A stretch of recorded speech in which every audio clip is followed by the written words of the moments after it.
The rain was coming down hard when my son-in-law threw my suitcase onto the soaked driveway. "That's all your stuff," he said, shoving $500 into my hand. "Get out. You don't belong here anymore." My daughter stood beside him, staring down at the floor. "Dad, this is better for everyone." Then the front door slammed shut and locked behind them. I thought losing my family was the worst thing that could ever happen to me. Until the next morning, when a call from a lawyer changed my entire life. "I am so grateful you chose to spend your time here with me today. Tell me in the comments, where in the world are you watching from, your city or country? I want to know." Note, some elements of this story are fictional, added for depth and meaning. Names and locations are coincidental, but the lesson at the heart of it belongs to all of us. The suitcase hit the wet pavement with a sound I will never forget. Not a crash, not a bang. Just a dull, heavy thud, the kind of sound that means something is finished. The zipper split open on impact, and 14 months' worth of folded shirts, my old steel-toed work boots, the framed photograph of Margaret from our 25th anniversary, all of it spilled across the driveway in the pouring October rain. I stood on the front porch in my flannel shirt and stared at my life scattered across the concrete. Derek filled the doorway behind me. His thick arms crossed over his chest, his jaw set like a man who had already made his peace with what he was doing. He was 38 years old, broad-shouldered, the kind of guy who coached Little League on Saturdays and talked loud at neighborhood barbecues. Tonight, under the yellow porch light with rain bouncing off the gutters, he looked like a stranger wearing my son-in-law's face. "That's everything," he said. I checked the room twice. I turned around slowly.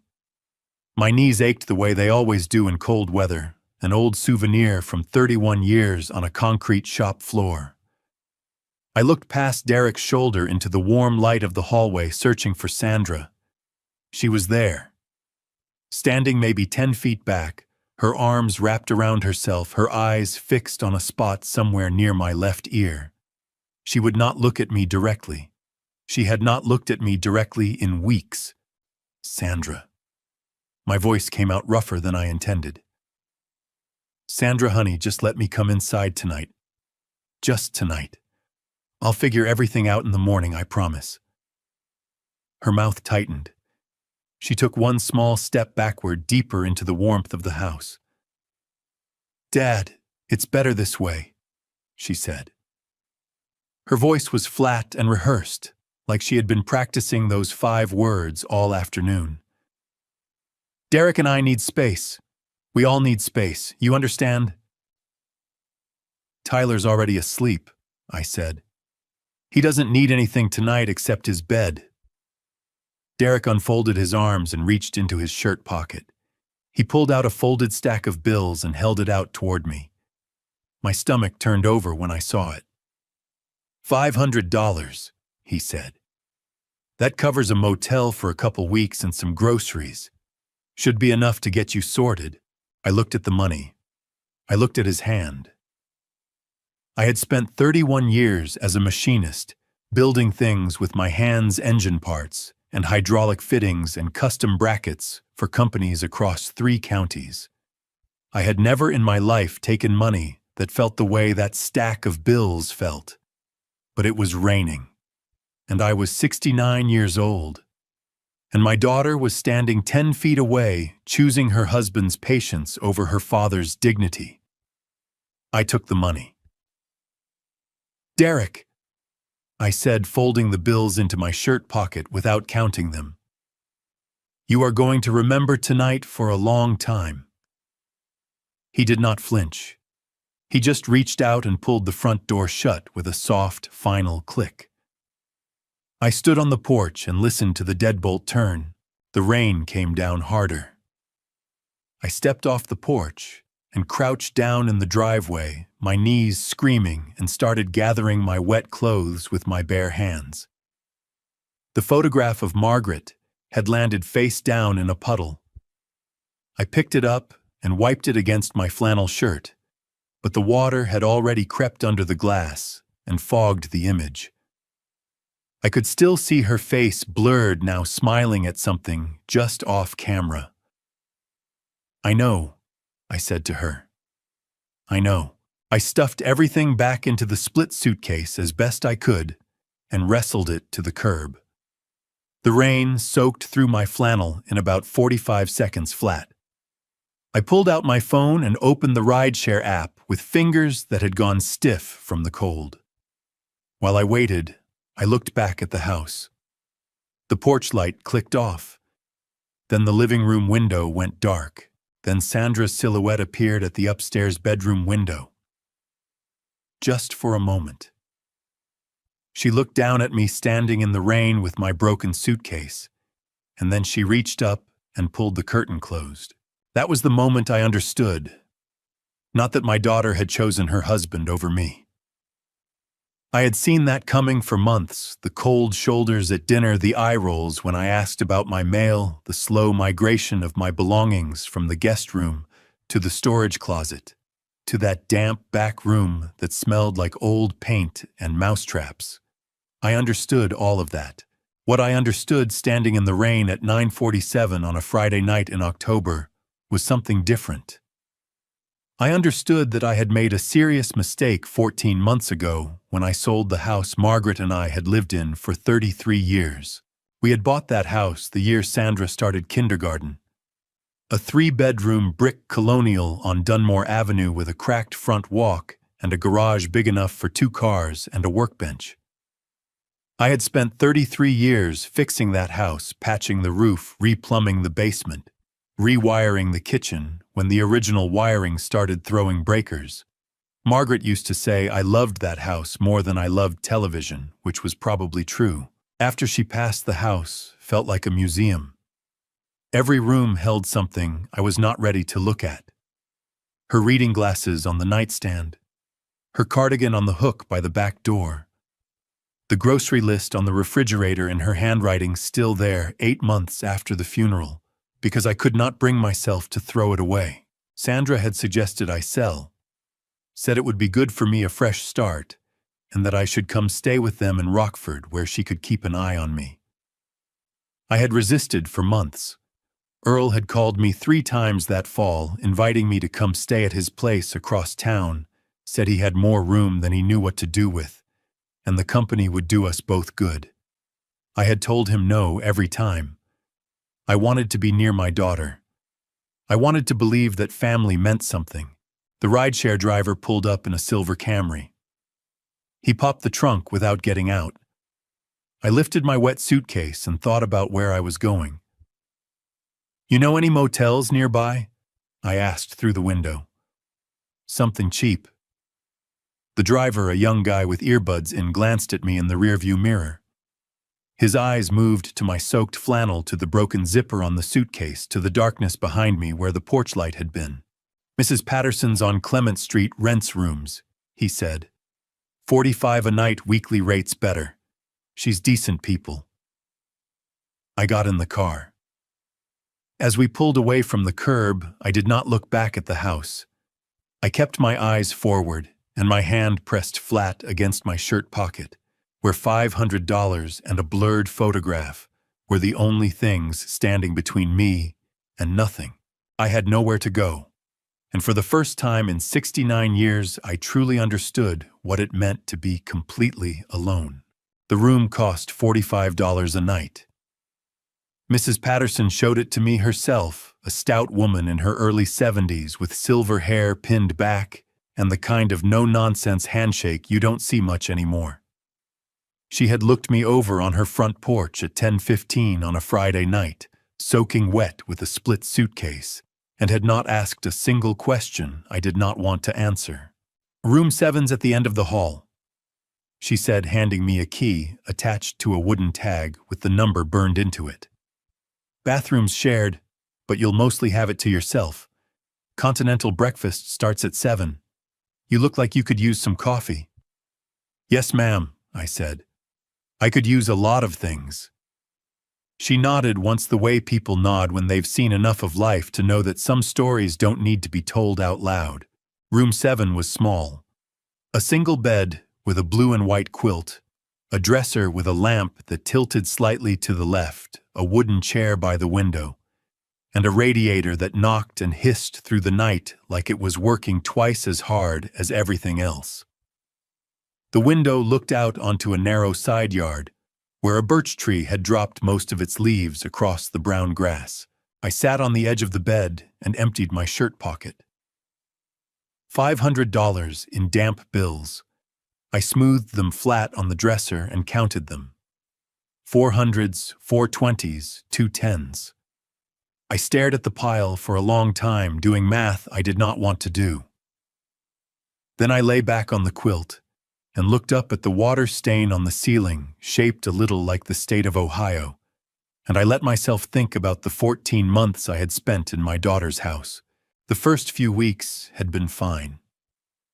Sandra had made up the guest room with fresh sheets, and Tyler had climbed into my lap every morning before breakfast, wanting stories.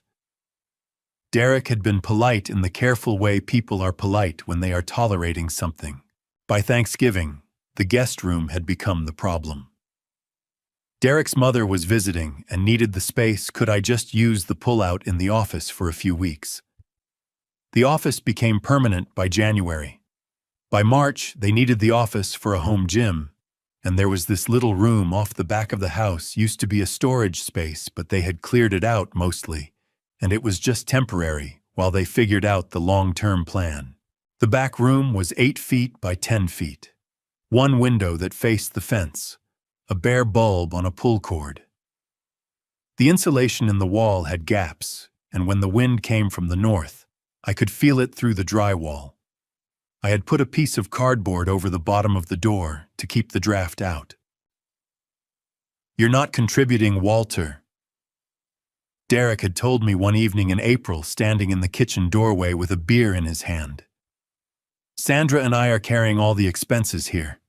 The least you could do is make yourself useful around the place." So I had made myself useful. I shoveled the driveway in January and February. I fixed the garbage disposal in March, the leaking faucet in the upstairs bath in April, the screen door that wouldn't close right in May. I mowed the lawn through the summer. I watched Tyler 3 afternoons a week, so Sandra could go to her book club or her yoga class or wherever she went. Derek had started calling me the live-in handyman to his friends on the phone. Not quietly. He had a carrying voice and thin walls. "At least he's good for something," he had said once, laughing. I had been in the back room. I had heard every word. Sandra never defended me. That was the part that hollowed me out the most. Not Derek's cruelty, which was loud and obvious and therefore somehow easier to hold at a distance. Sandra's silence was the thing that got into my chest and stayed there. She would hear him say something cutting, and she would look away or change the subject or suddenly find something urgent to do in another room. She had made her calculations, and I was on the wrong side of them. I sat up on the bed in room 7 and looked at my wet boots on the floor and felt the full weight of what I had let happen. I had sold Margaret's house. I had given up the one thing that was mine. The mortgage paid off completely in 2019, the property taxes current a deed with my name on it. And I had done it because I had believed that family was worth more than a piece of paper. I opened my phone and looked at my call history. The last call from Earl was 6 weeks ago. I had missed it. He had left a voicemail that I had listened to twice and not returned. "Hey, old man, it's me. Listen, I've got 3 empty bedrooms and a dog who needs someone to bother. The offer stands same as it always has. No strings, no schedule. Just come. Call me back when you stop being so stubborn." I had not called him back. I set the phone face down on the dresser and lay back on the quilt and listened to the radiator knock and hiss knock and hiss knock and hiss through the wall. Outside the window, the birch tree shook in the October wind and sent the last of its leaves scraping across the glass. I closed my eyes and told myself I would figure it out in the morning. Then my phone vibrated on the dresser. The screen lit up the ceiling for a moment before going dark again. I reached over without sitting up and turned it face up. Unknown number. Illinois area code, but not one I recognized. I set it back down. It vibrated again immediately. Same number. My thumb hovered over the screen. Every instinct I had said it was a spam call, a robocall, someone selling something I did not need at 11 o'clock on a Friday night. But there was something about the persistence of it, 2 calls back to back without going to voicemail, that made the hair on the back of my neck stand up in a way I couldn't explain. I answered, "To Mr. Gaines." The voice was measured and professional, the kind of voice that belonged to someone who delivered difficult news for a living. "My name is James Caldwell. I'm an attorney here in Rockford. I apologize for the late hour. I've been trying to reach you for several days." He paused. "This concerns Earl Mitchell." My chest tightened so hard I nearly sat up off the bed entirely. "What about Earl?" The pause that followed lasted only 2 seconds, but I felt every one of them. "Mr. Gaines," James Caldwell said carefully, "I think it would be best if we spoke in person. Are you available tomorrow afternoon? I did not sleep much that night." I lay in room 7 and stared at the Ohio-shaped water stain on the ceiling and turned James Caldwell's voice over in my mind. The way he had said Earl's name. The deliberate steadiness of it, like a man carrying something fragile across a long room. By 6 in the morning, I had given up on sleep entirely. I showered in the shared bathroom down the hall, put on the least wrinkled shirt I could find in my damp suitcase, and went downstairs to Mrs. Patterson's kitchen, where she had already set out coffee and a tray of blueberry muffins that filled the whole ground floor with the kind of smell that makes you feel just briefly that things might be all right. "You look like a man who's got somewhere to be," she said, setting a mug in front of me without asking. "Got a meeting this afternoon," I said. "Attorney in town." She made a sound that was not quite a word and refilled her own mug. "You want eggs?" "No thank you, ma'am." "I'll make eggs," she said, and turned back to the stove. I sat at her kitchen table and drank 2 cups of coffee and ate the eggs she made without asking again. And I did not say much, and neither did she. And it was one of the most comfortable silences I had sat in a long time. Mrs. Patterson had a way of being present without demanding anything, which was rarer than it should have been. At 2 o'clock in the afternoon, I walked into the offices of Caldwell and Associates on West Jefferson Street. The receptionist, a young woman with reading glasses pushed up on her head, walked me back to a corner office with tall windows that looked out onto a parking lot full of bare-limbed trees. James Caldwell stood up when I came in. He was maybe 50, trim, dark suit, the kind of careful handshake that tells you a man has thought about what his handshake communicates. He had the face of someone who had learned to keep his own reactions out of the room. "Mr. Gaines," he said, "please sit down." I sat. He sat. He folded his hands on the desk. "I'll be direct with you," he said. "Earl Mitchell passed away on October 3rd. Cardiac arrest. It was fast. He did not suffer. The room did not spin the way I might have expected. It just went very still, the way a room goes still in the moment after something irreversible has happened. And I sat in the stillness and breathed through it.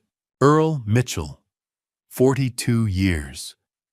We had met in the break room of the same machine shop in 1982, both of us 27, both of us eating sandwiches over a parts catalog and arguing about the wrong way to torque a manifold bolt.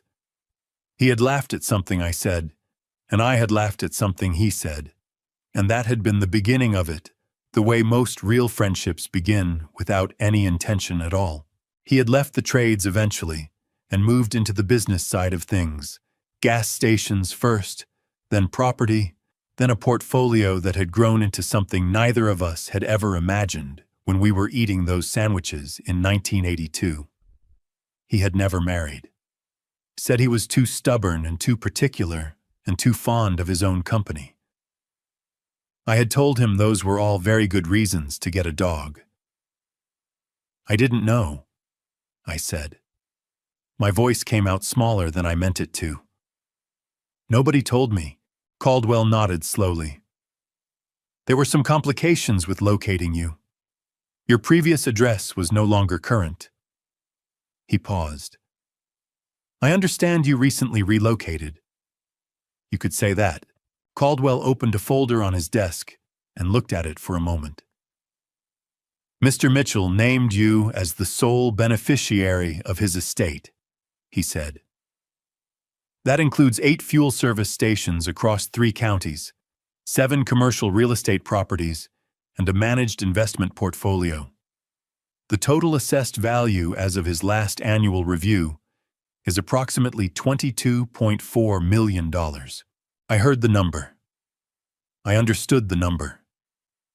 And yet it landed somewhere outside of me like a sound coming through a wall, something I knew was real but could not quite bring into the same room where I was sitting.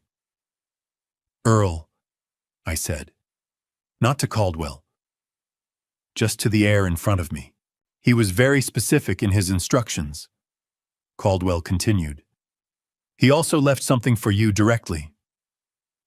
He reached to the side of the desk and lifted a wooden box, maybe the size of a shoebox, sanded smooth and finished with something dark. He set it on the desk between us.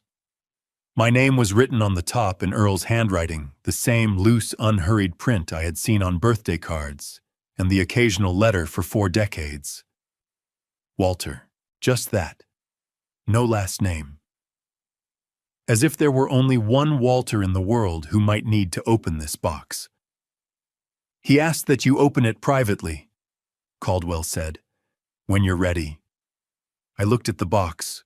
My throat tightened until swallowing took real effort. I pressed my hand flat against the top of it, feeling the grain of the wood under my palm, and I could not have explained why that simple act, just touching it, made my eyes burn the way they did. Why didn't he tell me, I asked, that he was sick? Why didn't he say something? Caldwell's expression shifted not much, just enough. He didn't want you to come to him out of obligation, he said carefully. Earl was very clear on that point. I sat with that for a moment. He called me, I said. 6 weeks ago. I didn't call him back. Caldwell said nothing. He did not have to. I picked up the box. It was heavier than it looked. I held it in both hands and stared at my name in Earl's handwriting and felt something crack open in the center of my chest. Not break exactly, but open the way a window opens, letting in air that is colder and more real than what was in the room before. I'll need some time, I told Caldwell. Of course. He stood and extended his hand. Take all the time you need, Mr. Gaines.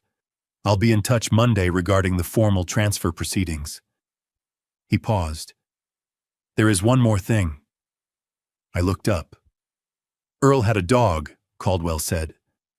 A Labrador, 13 years old. He left specific instructions about him as well. He hesitated, as if considering how much to say. He asked that you be the one to meet him first. I carried the box out into the October afternoon and sat in my car in the parking lot with it on the passenger seat. The bare trees in the lot moved in the wind. A woman walked past, pushing a stroller. Somewhere down the block, somebody's radio was playing an old country song I half recognized. I sat there for a long time, just staring at my name written in Earl's handwriting. I was afraid of what I might find inside. The parking lot outside Caldwell's office had emptied out by the time I finally started the engine. I drove back to Mrs. Patterson's with the wooden box on the passenger seat, buckled in with the seatbelt the way you'd secure something you were afraid might slide off if you took a corner too fast. which was ridiculous. I knew it was ridiculous. But I did it anyway. Back in room 7, I set the box on the dresser under the tilting lamp and sat on the edge of the bed and looked at it for a long time. The radiator knocked and hissed. Rain tapped the window again, lighter than the night before, more of a suggestion than a storm. I was afraid of what Earl had written, not because I thought it would be bad, because I knew it would be true, and Earl's truth had always had a way of getting past whatever walls I'd built around the parts of myself I didn't want to examine too closely. I got up, pulled the wooden chair to the dresser, and sat down in front of the box. I lifted the lid. The first thing inside was an envelope cream-colored my name on the front in Earl's unhurried print. Beneath it, I could see the edge of something else. Papers, photographs maybe, but I didn't look yet. I opened the envelope carefully, the way you open something you know you can only open once. The letter was 3 pages, written by hand on yellow legal pad paper. The lines slightly uneven, the way handwriting gets when a man is tired.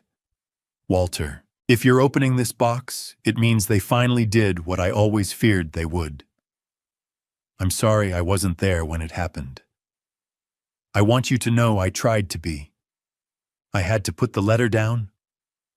I pressed both hands flat on the dresser and breathed through my nose until the burning behind my eyes settled enough that I could see the words clearly again. You turned me down 3 times. Fall of last year Christmas, and once more in March when I called and you didn't pick up. I'm not telling you that to make you feel bad. I'm telling you because I want you to understand that I knew. I've known Sandra and that husband of hers for long enough to see which direction things were headed. I didn't want to be right. I very much wanted to be wrong. But you always did love that girl more than was probably good for either of you. My chest tightened until drawing a full breath required actual effort. I kept reading. In the bottom of this box, you'll find every letter you ever sent me. I kept them all. I know you thought I was terrible at correspondence, and I was, but I read every single one of them. Twice usually, sometimes more. There's a photograph in there too, the one Jimmy Kowalski took at the shop in '82. You've got grease on your face and you're laughing at something I said. I kept it in my desk drawer for 40 years. I stopped reading. I reached into the box and lifted out the bundle of letters held together with a rubber band that had gone brittle with age. There were more than I'd remembered writing. Dozens of them, spanning 4 decades, some on notebook paper, some on the back of parts invoices from the shop, a few on actual stationery that Margaret had probably put in front of me with a pen and a look that meant she was tired of me not keeping in touch. Earl had kept every single one. My hands were shaking. Not the fine tremor of cold or caffeine, but something deeper, something that started in the sternum and worked its way outward. Beneath the letters was the photograph. Black and white, 4 inches by 6, slightly curled at the corners. 2 young men in work shirts standing in front of a lathe, both grinning at something off camera. I recognized the shop, recognized the machine, recognized the particular way Earl stood with his weight on his left foot. I barely recognized myself. 27 years old, jaw-sharp hair, dark grease on my left cheek, exactly where Earl had described it. I turned the photograph over. On the back in Earl's handwriting, the day it started. Keep going.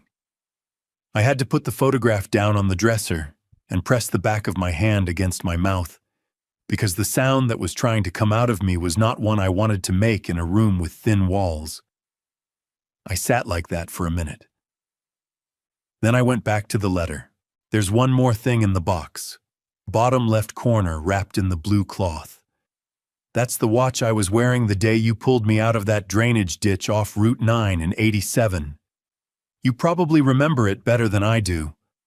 I only remember the cold, and then your voice telling me to hold on. Open the back cover. I found the cloth bundle and unwrapped it carefully. A watch, old-fashioned round face, the kind that wound manually. The crystal was scratched, but the hands still moved. I turned it over and found the small notch for the case back pried it open with my thumbnail. Engraved on the inside of the cover in letters so small, I had to tilt the lamp to read them. Thank you for saving my life that year. Everything after was because of you. The drainage ditch off Route 9. February 1987. A late afternoon in February, temperature dropping fast, Earl's truck in the ditch at a bad angle. The door jammed, water coming in from somewhere underneath. I had been 2 minutes behind him on the same road. I had not done anything heroic. I had broken the passenger window with a tire iron and pulled him out and sat with him on the frozen roadside until the ambulance came. I had never thought of it as saving his life. I had thought of it as being in the right place. Earl had spent 38 years thinking otherwise. I sat in the wooden chair in room 7 with the watch in one hand and the letter in the other, and I cried. Not the polite, controlled kind of crying you do at funerals when you're trying to hold it together for everyone else. The ugly kind, shoulders shaking, chest heaving, the kind that comes from somewhere you didn't know was that full until it starts emptying out. I cried for Earl. I cried for the 3 phone calls I hadn't returned. I cried for the photograph of 2 27-year-olds who had no idea what 42 years would look like from the other end of them. I was still sitting there, the letter in my lap and the watch pressed between my palms, when I heard something in the hallway outside my door. A sound I was not expecting. Soft, low, a single quiet exhale pressed against the bottom of the door. I stood up and crossed the room and opened the door. And then I saw him. He was a yellow Labrador, old enough that his muzzle had gone almost entirely white, and his movements had that careful, deliberate quality of a dog that had learned to be gentle with its own joints. He was standing in the hallway outside room 7 with his tail moving in a slow, steady arc. Not the frantic wagging of a young dog, but something more measured, more certain, the way you'd greet someone you'd been expecting for a while. He looked up at me, and something in his dark eyes was so steady and so present that my throat closed all over again. "Hey, buddy," I said. My voice came out rough. "Hey there." He walked forward and pressed his entire head against my leg, just leaned into me with the full weight of his skull, the way dogs do when they've decided you're theirs. And I reached down and put my hand on the back of his neck and stood there in the hallway of a boarding house in Rockford, Illinois, not moving, not speaking, just holding on. James Caldwell appeared at the end of the hall, coat still on his briefcase in one hand and a leash in the other. He looked at the dog pressed against my leg, and something in his carefully composed expression shifted just slightly. "I'm sorry to come back this evening," Caldwell said. "Earl's instructions were specific. He wanted Buddy brought to you personally and introduced the same day you received the box." He paused. He said, and I'm quoting directly here, "The dog will know. Don't let anyone else do this part." I looked down at Buddy, who had not moved from his position against my leg. His tail was still going slow and even. "How old is he?" I asked. 12, Caldwell said. "Earl got him as a puppy the year after the 2 of you went fishing up in Wisconsin. Said you'd told him he needed something that would be glad to see him when he came home." I remembered that conversation. A Saturday morning in 2011, Earl's back porch coffee going cold between us. I had told him a man needed at least one living thing in his life that loved him without condition or agenda. Earl had laughed and said that sounded like something you'd stitch on a pillow. 6 weeks later, he had called me to say he'd gotten a dog and named him Buddy because he needed to be reminded every day what the point was. "Come in," I told Caldwell. "Both of you." We sat in room 7, me on the edge of the bed, and Caldwell on the wooden chair with Buddy lying across my feet, with his chin on his front paws and his eyes tracking every movement in the room. Mrs. Patterson had appeared at some point and set a tray outside the door with 2 mugs of coffee and a plate of shortbread cookies without anyone asking her to, which I was beginning to understand was simply how she operated. "I want to go over the estate structure," Caldwell said, opening his briefcase on his knee. "I know today has been a great deal to absorb, but Earl was specific that you understand exactly what you've inherited before we proceed." "Go ahead," I said. "The 8 fuel service stations are operating businesses," Caldwell explained, setting a folder on the bed beside me. "Earl retained a general manager named Phil Dawson, who has run day-to-day operations for 11 years. The stations are profitable. Combined annual net revenue is approximately $1.4 million. You don't need to do anything with them immediately. Phil knows the business." I know Phil," I said. "Earl introduced us at his 4th of July party maybe 5 years ago. Good man." "He is," Caldwell agreed. "The commercial properties are a mix of small retail and warehouse spaces, 7 buildings across Rockford and 2 neighboring counties. 4 are currently leased with long-term tenants. 3 have vacancies that the property management company has been working to fill." He turned a page. "The investment portfolio is managed by a fiduciary advisor at First Midwest. Current value is approximately $14.6 million diversified across equities, municipal bonds, and a real estate investment trust. The advisor's name is Carol Birch. She's excellent.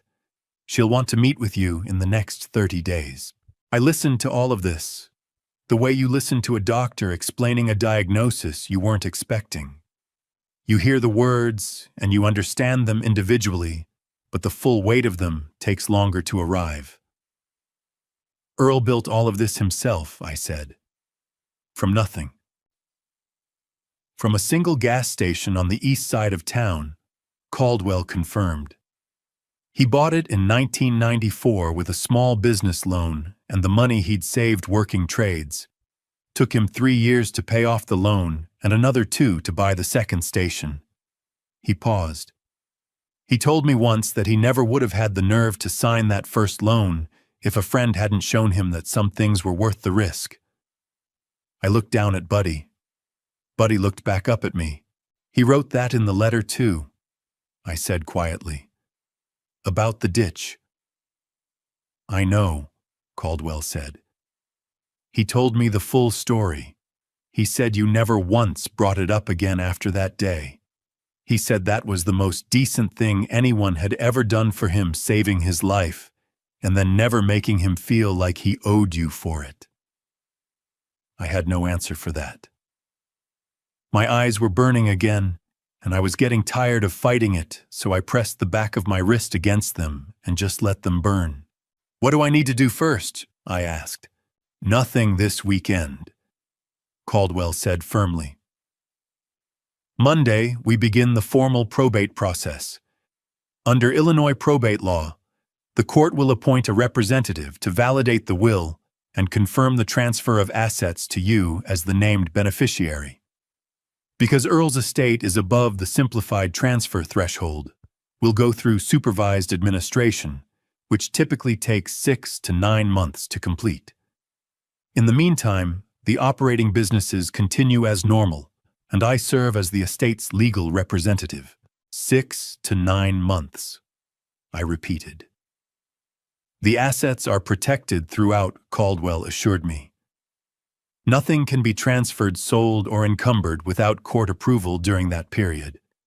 Your interests are fully secured. He closed the folder. What I need from you right now is simply a contact number and a mailing address. I looked around room 7. The tilting lamp, the blue and white quilt, the water stain on the ceiling shaped like Ohio. Room 7, I said. Mrs. Patterson's boarding house on Clement Street. I expect I'll be here a while. Caldwell nodded, wrote it down without comment. He buttoned his coat and picked up his briefcase. He looked at Buddy, still lying across my feet.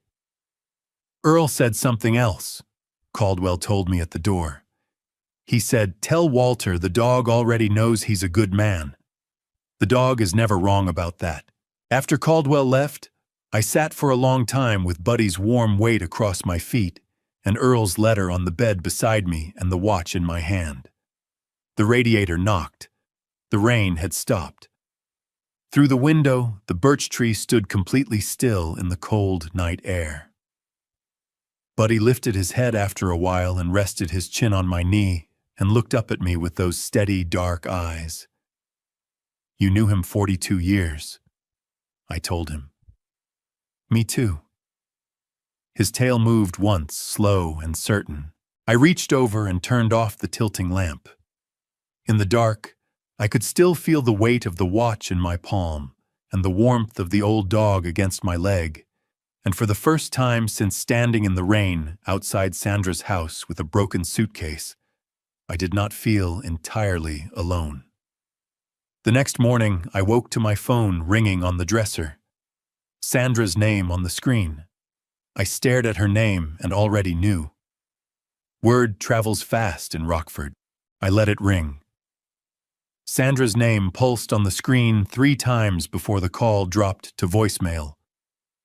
I set the phone face down on the dresser and looked at Buddy, who had raised his head at the sound and was watching me with his ears forward. "Not yet," I told him. I took him outside for a slow walk around the block in the cold Sunday morning air, both of us moving at the pace that suited our joints, which was not fast, but was steady. The neighborhood around Mrs. Patterson's was the kind of Rockford block that had been working class for 60 years and didn't apologize for it. Aluminum siding, chain-link fences, a few jack-o'-lanterns still on front porches going soft at the corners. Buddy stopped at every third tree, and I waited for him without hurrying, and we got along just fine. My phone buzzed in my coat pocket twice more while we walked. Sandra both times. Then a text Dad I heard about Mr. Mitchell. "Can we talk? I'm so sorry." I read it standing on the sidewalk with Buddy sitting on my feet. She was sorry. 2 weeks ago, she had stood at an upstairs window and pulled the curtain closed, while I stood in the rain with a split suitcase. Now she was sorry. I put the phone back in my pocket, and we finished our walk. At 11 that morning, I was sitting in Mrs. Patterson's small front parlor, reading a newspaper she had left out when I heard a car pull up outside. I knew the sound of that engine, a 2019 Chevy Tahoe that Derek had leased and talked about constantly the first 6 months, as if the size of a vehicle were a personality trait. I did not get up from the chair. The doorbell rang. Mrs. Patterson appeared from the kitchen, gave me a look that asked a question without words, and I shook my head slightly. She went to the door anyway because it was her house, and she was not the kind of woman who let other people's drama prevent her from answering her own door. I heard Sandra's voice in the entryway, bright and slightly too warm, the particular social register she used with people she wanted something from. "I'm so sorry to bother you. I'm Sandra Harmon Walter's daughter. Is he available?" Mrs. Patterson did not answer immediately.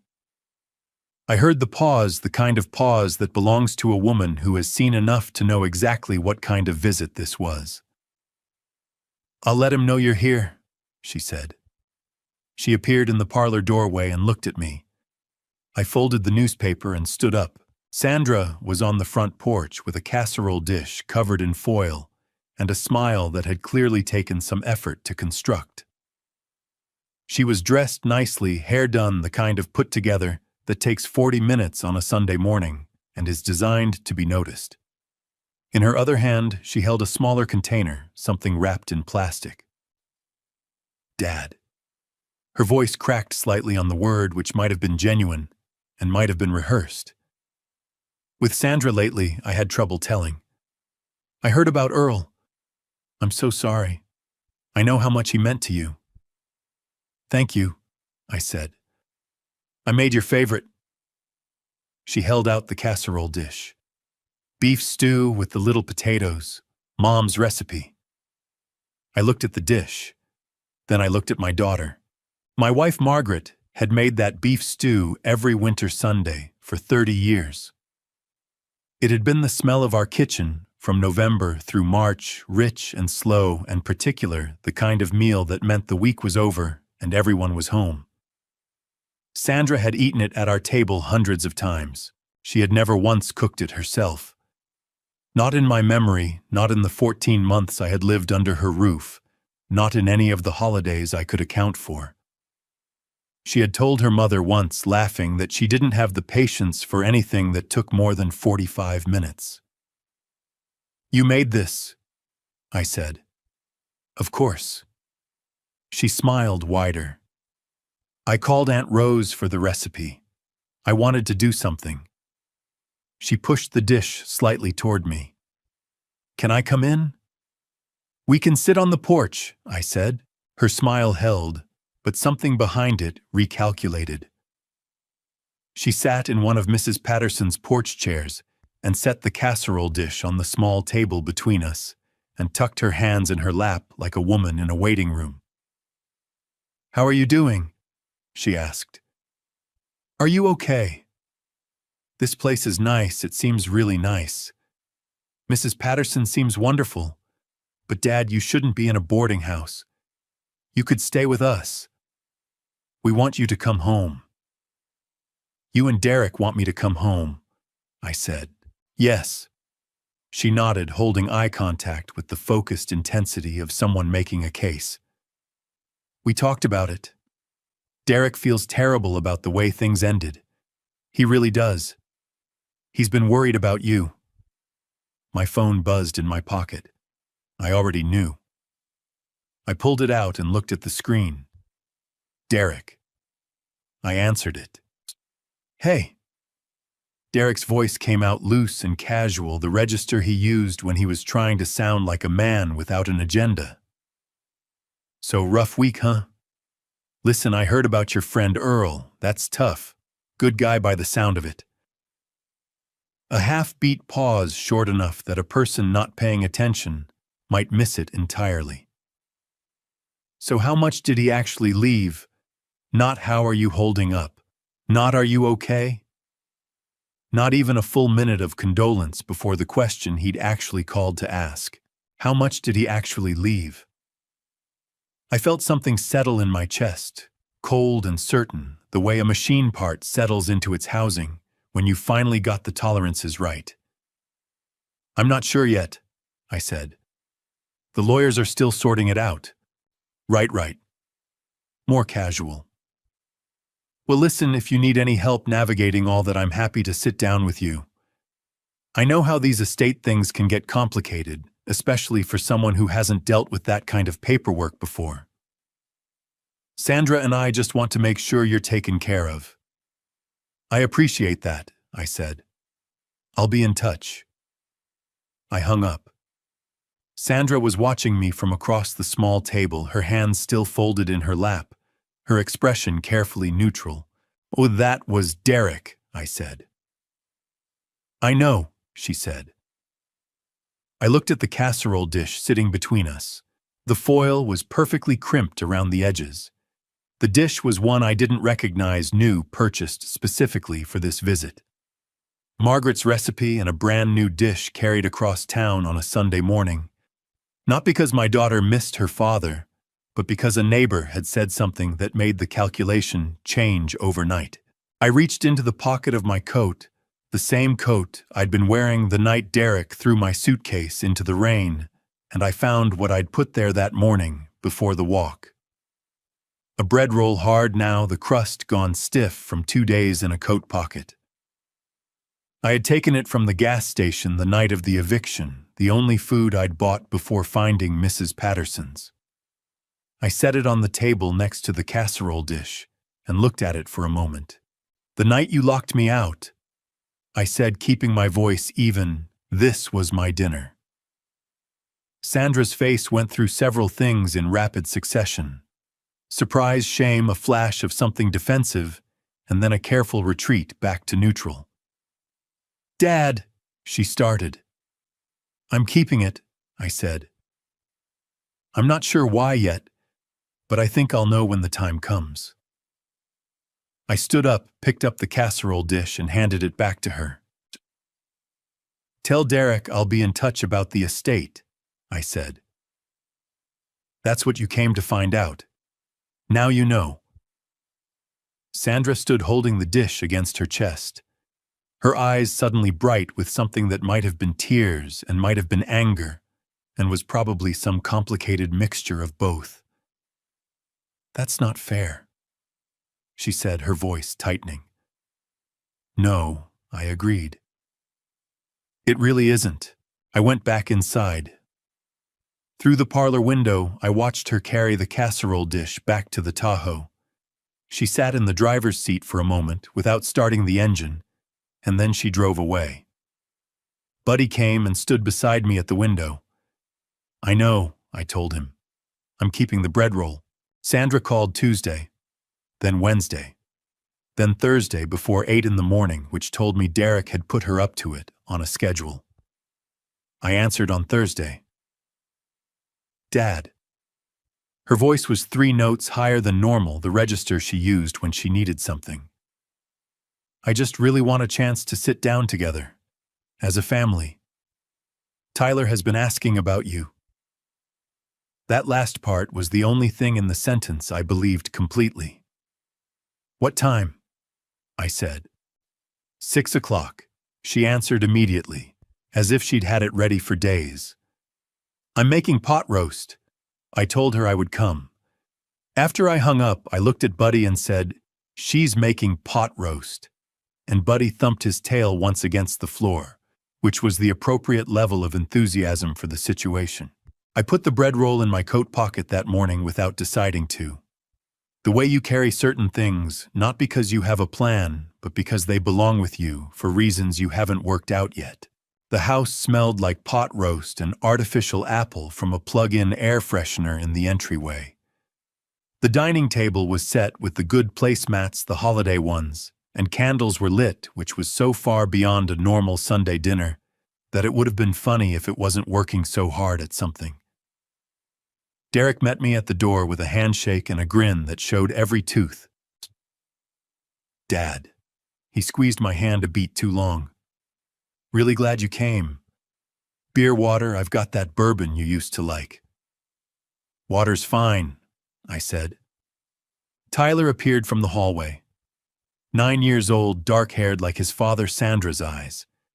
He looked at me with the careful expression of a child who has been told what to say and is trying to remember it.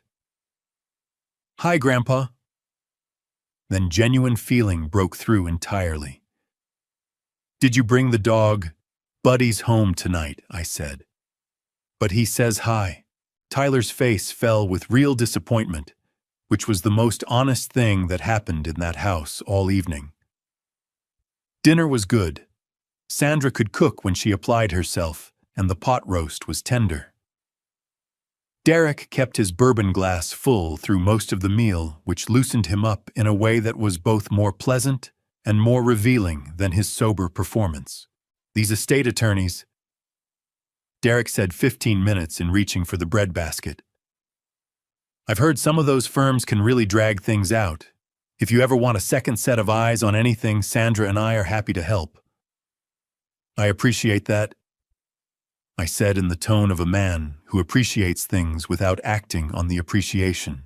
Sandra brought out pie after dinner store-bought, but transferred to one of her own dishes. Derek cut generous slices.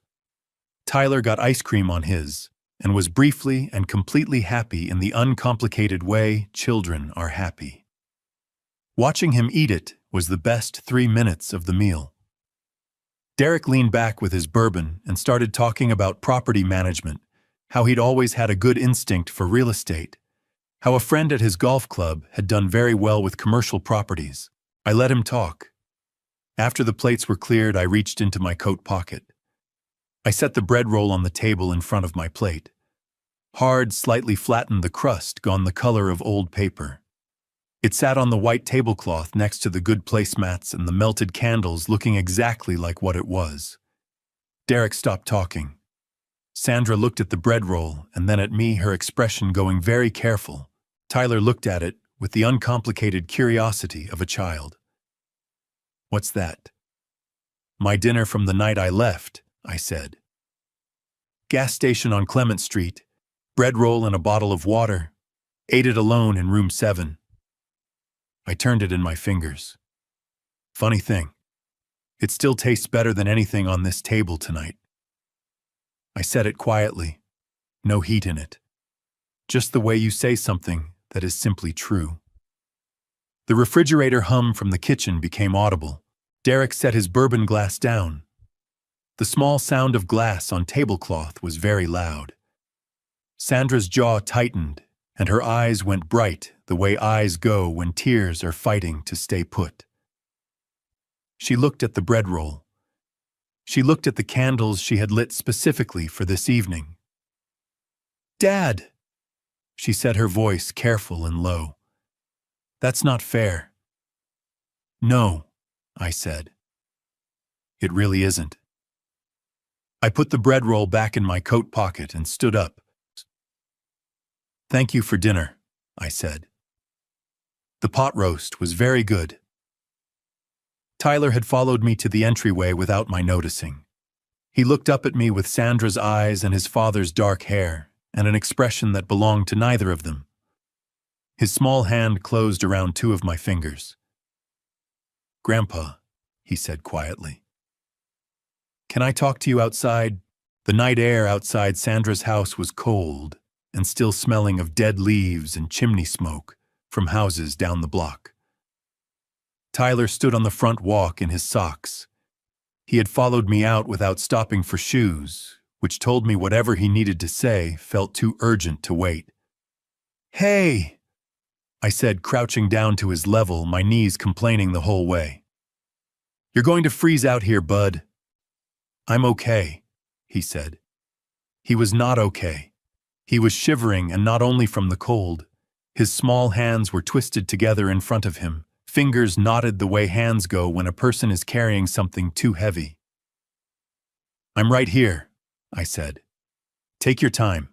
He looked up at me with Sandra's eyes, and in them I saw something that broke my heart clean down the middle. Not sadness exactly. Something older. The particular discomfort of a child placed in the middle of something adult and told to stand there. "Grandpa," he said, voice dropping to a whisper. "Dad said something." He stopped, his bottom lip pressed tight. "Whatever it is, you can tell me," I said. Tyler swallowed hard. His eyes filled, and the tears did not fall, but they were right there at the edge, and the effort of holding them made his chin tremble. "Dad said if you don't give them the money, I'm not supposed to call you Grandpa anymore." The words landed the way a dropped wrench lands on concrete. That particular weight, that particular sound. I kept my face steady because the last thing this child needed was to watch his grandfather fall apart in the front yard. "Did he say that to you directly?" I asked. "Or did you hear him?" "He said it to Mom." Tyler said the words coming faster, now spilling the way words do once a child starts. "In the kitchen before you came. He said if you didn't sign the papers, you weren't really family, and I shouldn't call you Grandpa. He said you were being difficult." His voice cracked on the last word. Mom didn't say anything back. She just kept stirring the pot roast. I breathed in through my nose. The cold air went all the way down. Sandra had stood at the stove while her husband told their 9-year-old son that his grandfather's place in the family depended on a signature. And she had not said one word. I put both hands on Tyler's small shoulders. "You did the right thing telling me," I said. That took real courage. One tear broke loose and tracked down his left cheek. "But Grandpa," he said, voice barely holding, "are you going to stop being my grandpa?" My chest seized so hard I had to press my back teeth together. 9 years old, standing in his socks on a cold driveway, terrified that adults had the power to revoke something that should have been unconditional. Tyler. I pulled him into a hug. He came immediately, both arms around my neck, face pressed against my shoulder, shaking the full body shaking of a child who has held too much for too long. Nobody can make me stop being your grandpa, not your dad, not anyone. That is not something that gets taken away. He nodded against my shoulder. A sound escaped him that was not quite a word and not quite a sob, but somewhere between the two. You are a good kid, I said, holding on. None of what the grown-ups are fighting about has anything to do with you, not one bit. That's our mess, not yours. He pulled back and wiped his face with his sweater sleeve. Eyes red, nose running, looking simultaneously younger and older than 9. Is it about the money? He asked. 9 years old. They pick up everything. It's about a lot of things, I said honestly. But you and I are going to be just fine, okay? He nodded, less certain than I would have liked, but more settled than 60 seconds ago. I stood up and looked at the front door. Through the narrow window, I could see the hallway light and the edge of Derek's shadow moving in the kitchen. Go back inside and put your shoes on, I told Tyler. And don't tell your dad we talked. Not tonight. Can you do that? He nodded with the gravity of a child who understands that some things need protecting. He padded back up the walk in his socks and slipped through the door without a sound. I stood alone in the cold driveway and looked up. The clouds had cleared. Sharp October stars, the kind you only get after a cold front moves through. I dialed. Caldwell picked up on the second ring. James, I said, turning away from the house. I know it's Sunday, but I think it's time we set a trap. The pause on his end was brief and completely unsurprised. I was wondering when you'd call, he said. Come to the office tomorrow, 8 o'clock. Bring Buddy. I looked back at the house one last time, kitchen light on. Somewhere inside, Sandra was washing the pot roast pan, and Derek was finishing his bourbon, and Tyler was putting his shoes back on and not saying a word because a 9-year-old boy had just shown more integrity than either of his parents. I started the engine and drove back through the cold October night toward room 7 and whatever came next. Before I tell you what I decided to do next, comment the number 9. So I know you're still with me. Because what comes next changes everything. Quick note. The story ahead contains some fictional elements built for reflection and meaning. If that is not for you, this is a good place to step away, no hard feelings at all. Caldwell's office at 8 in the morning had a different quality than the afternoon. The light was thin and gray and honest without any warmth to soften the edges of things. Buddy curled under my chair and went back to sleep within 2 minutes, which I respected. Caldwell had 2 coffees ready and a yellow legal pad in front of him. He looked like a man who had not wasted his Sunday evening. Tell me everything, he said. Start from when Sandra first called. I told him all of it. The casserole dish. Derek's phone call asking how much Earl left before asking how I was doing. The pot roast dinner with the holiday placemats and the store-bought pie. Tyler standing in his socks on the cold front walk telling me what his father had said in the kitchen. Caldwell wrote without interrupting. When I finished, he set down his pen. They've already filed, he said. Filed what? Shakti, a guardianship petition. He turned the legal pad toward me. Derek and Sandra filed 4 days ago, the same week Sandra showed up at Mrs. Patterson's with the casserole dish.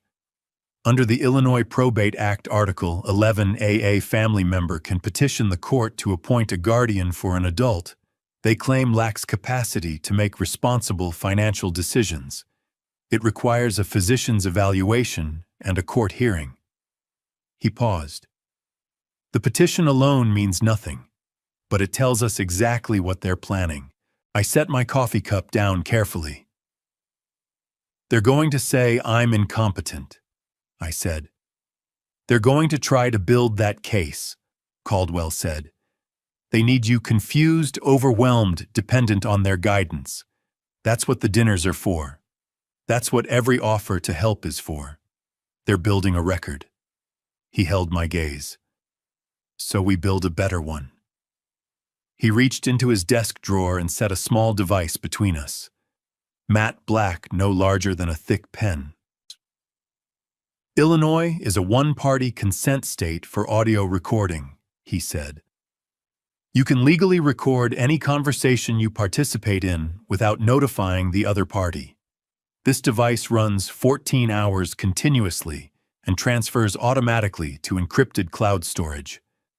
Every lie they tell you, every document they put in front of you, every conversation pressuring you to sign anything, goes directly into a protected evidentiary file. He leaned forward. We are not entrapping them. We are documenting what they would do regardless. I turned the device in my fingers, lighter than it looked. The guardianship petition, I asked, and already responded to on your behalf. I've engaged Dr. Patricia Waverly at Rockford Medical, one of the most respected neuropsychologists in Northern Illinois, for an independent cognitive assessment. Her evaluation will establish on record that you are fully competent. He paused. I've also notified the probate court. Under Illinois law, any guardianship petition filed against a named beneficiary during active probate proceedings must be disclosed to the estate judge. He is now aware that Sandra and Derek are attempting to establish legal control over you simultaneously with your inheritance. That fact alone is significant. I looked at Buddy asleep under the chair, gray muzzle on his front paws, breathing in the uncomplicated rhythm of a dog who had decided he was exactly where he should be. Earl would have liked you, I told Caldwell. He did, Caldwell said, allowing a small, real smile. He was my client for 11 years. He started building this estate structure 4 years ago specifically to make it difficult to challenge. A pause. He told me once that he had a friend who was too decent for his own good, and that decency was going to need some legal architecture around it eventually. My throat tightened. He said exactly that. Caldwell confirmed. I slipped the recording device into my breast pocket directly over the left side of my chest. What do I do first? I asked. You call Sandra, Caldwell said. You tell her you've been thinking, that maybe she was right about you not handling all of this alone. You tell her you want to come home. He held my gaze.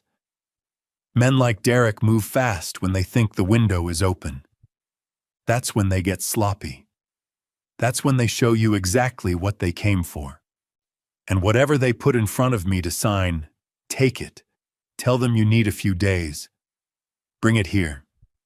Do not sign anything regardless of what they say about deadlines or urgency. Every document they produce is evidence. Let them produce as many as they want. I nodded. Caldwell's tone shifted slightly. Are you sure you want to do this, Walter? It means going back into that house. It means letting them believe they have you. I thought about Tyler and his socks. I thought about Earl's letter on yellow legal pad paper. I thought about 31 years of building things meant to hold. I'm sure, I said. I called Sandra from the parking lot while Buddy worked his way along the base of every bare-limbed tree on the sidewalk.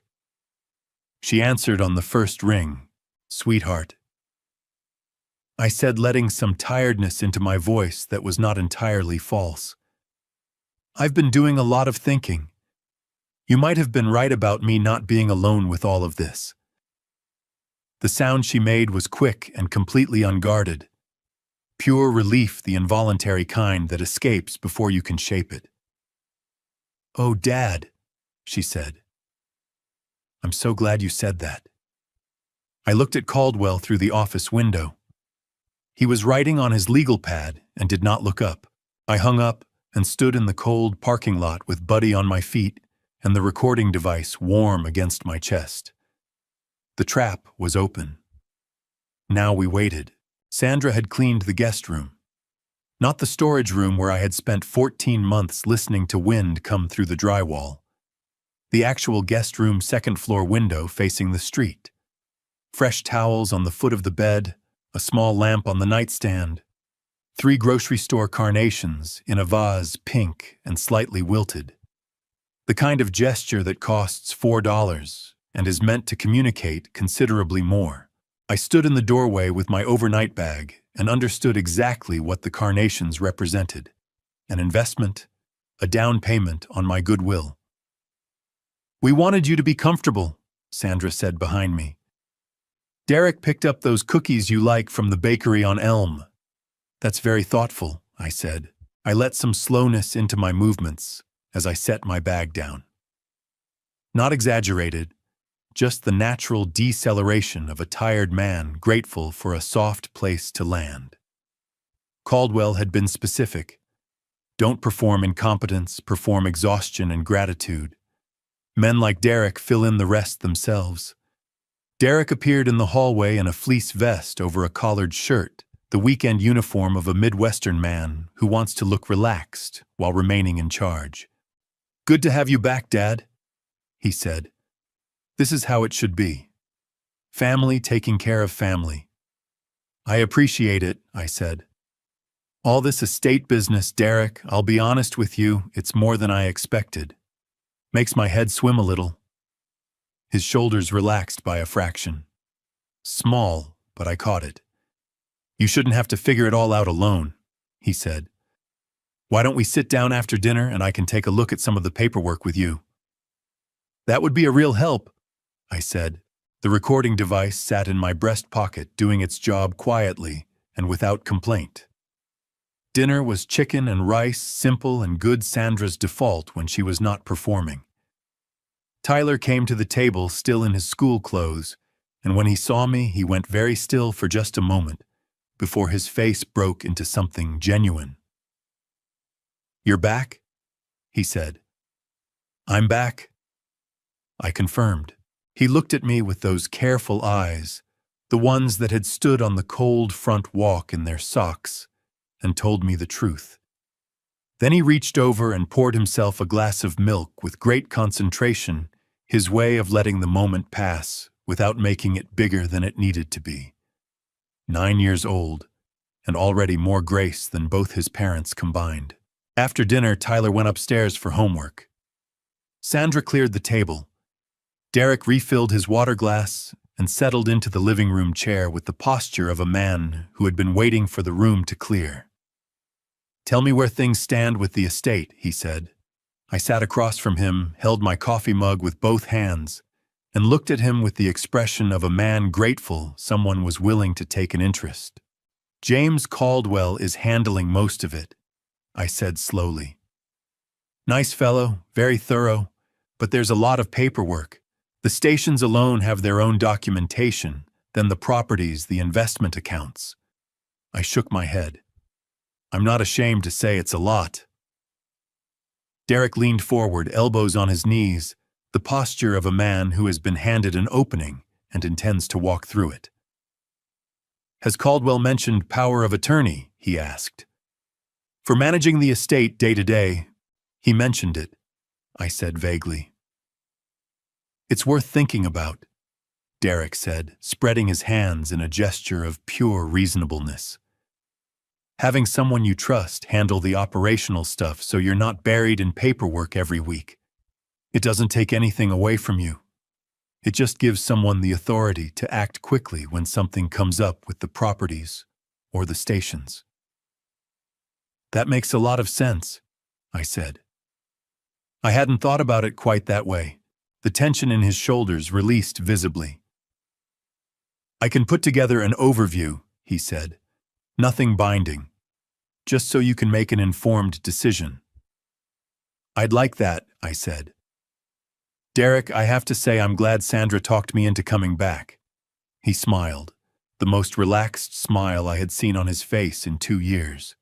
the smile of a man who believes the difficult part is behind him.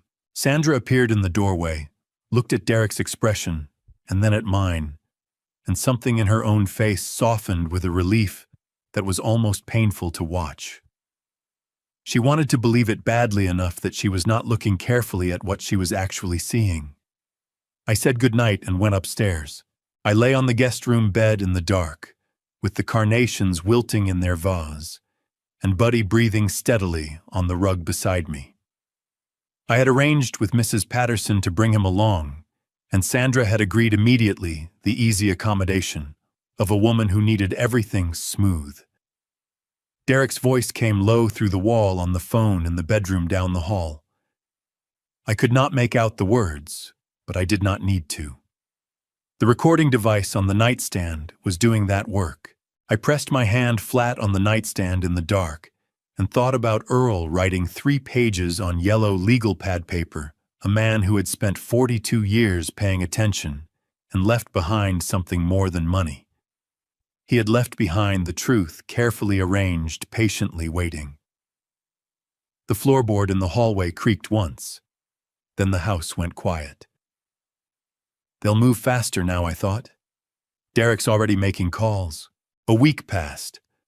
Derek brought coffee to the kitchen table every morning with the consistency of a man running a campaign, and each morning he sat down across from me with his own mug and talked about something casual, the weather, a game, he'd watched a neighbor's fence that needed replacing, and each morning I could feel him measuring the distance between where we were and where he needed me to be.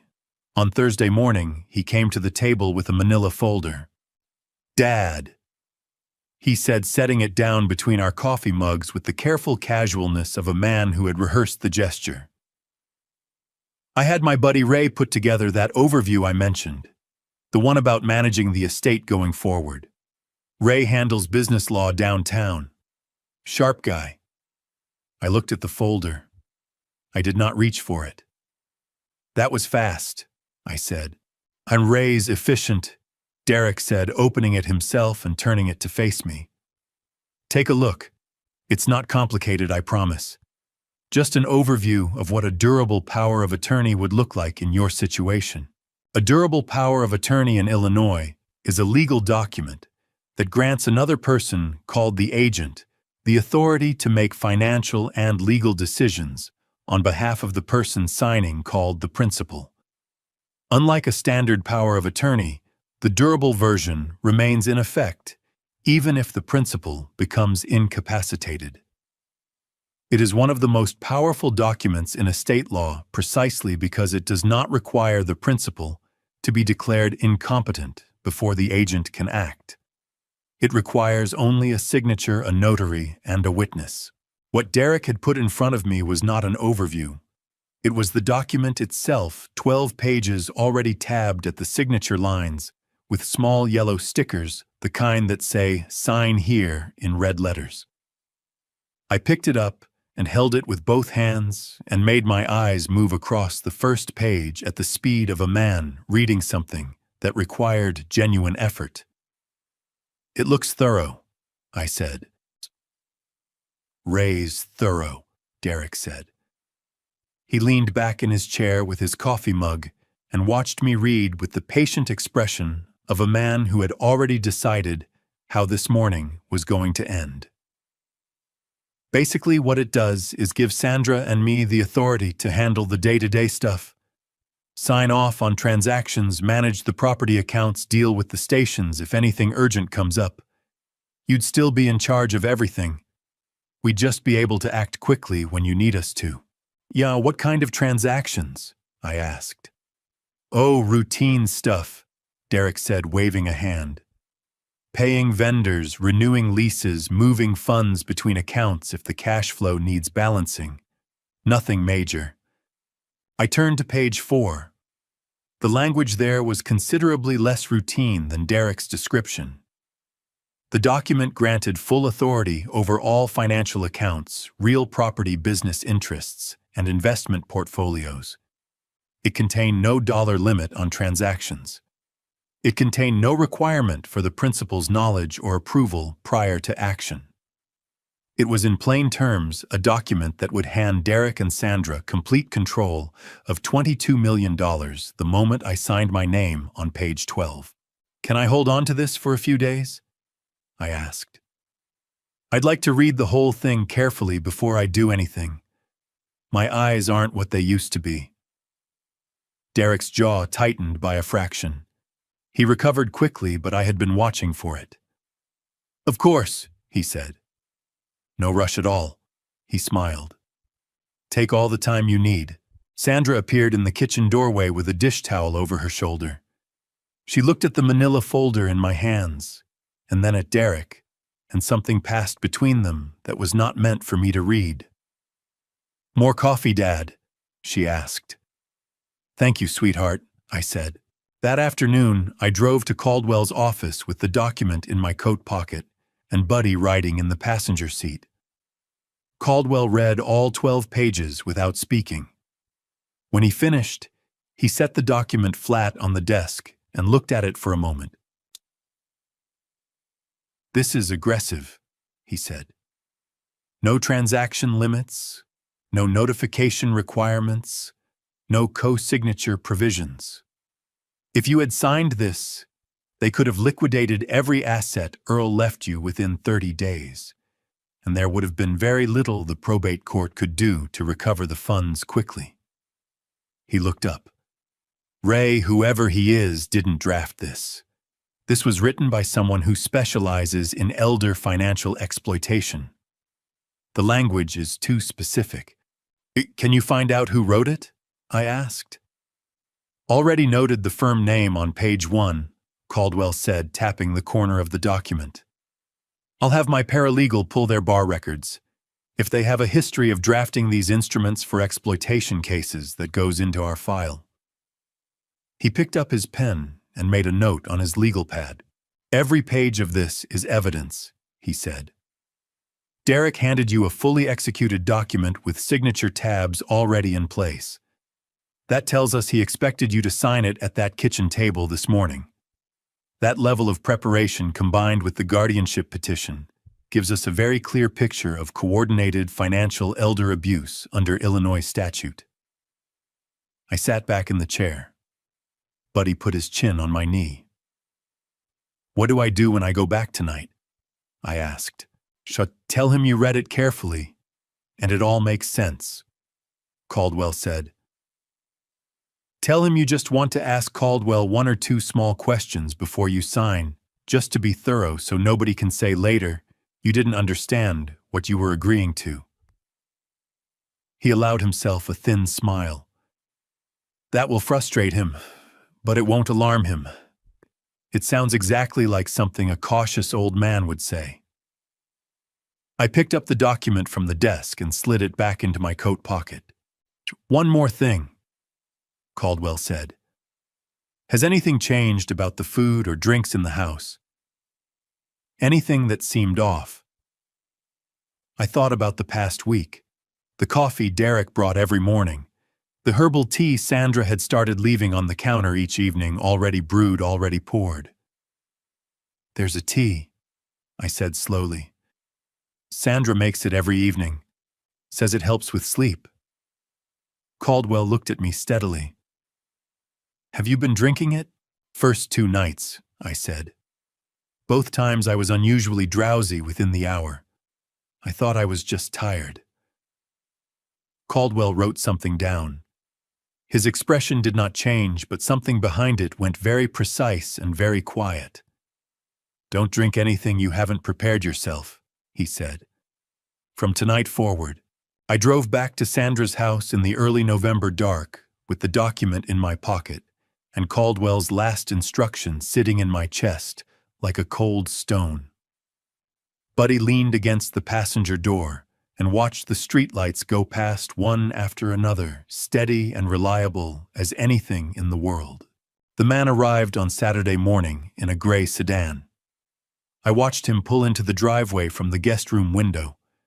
He was maybe 45 medium height, a dark overcoat carrying a slim briefcase that looked expensive relative to everything else about him. He had the particular walk of a man who had been paid to project confidence and was working at it.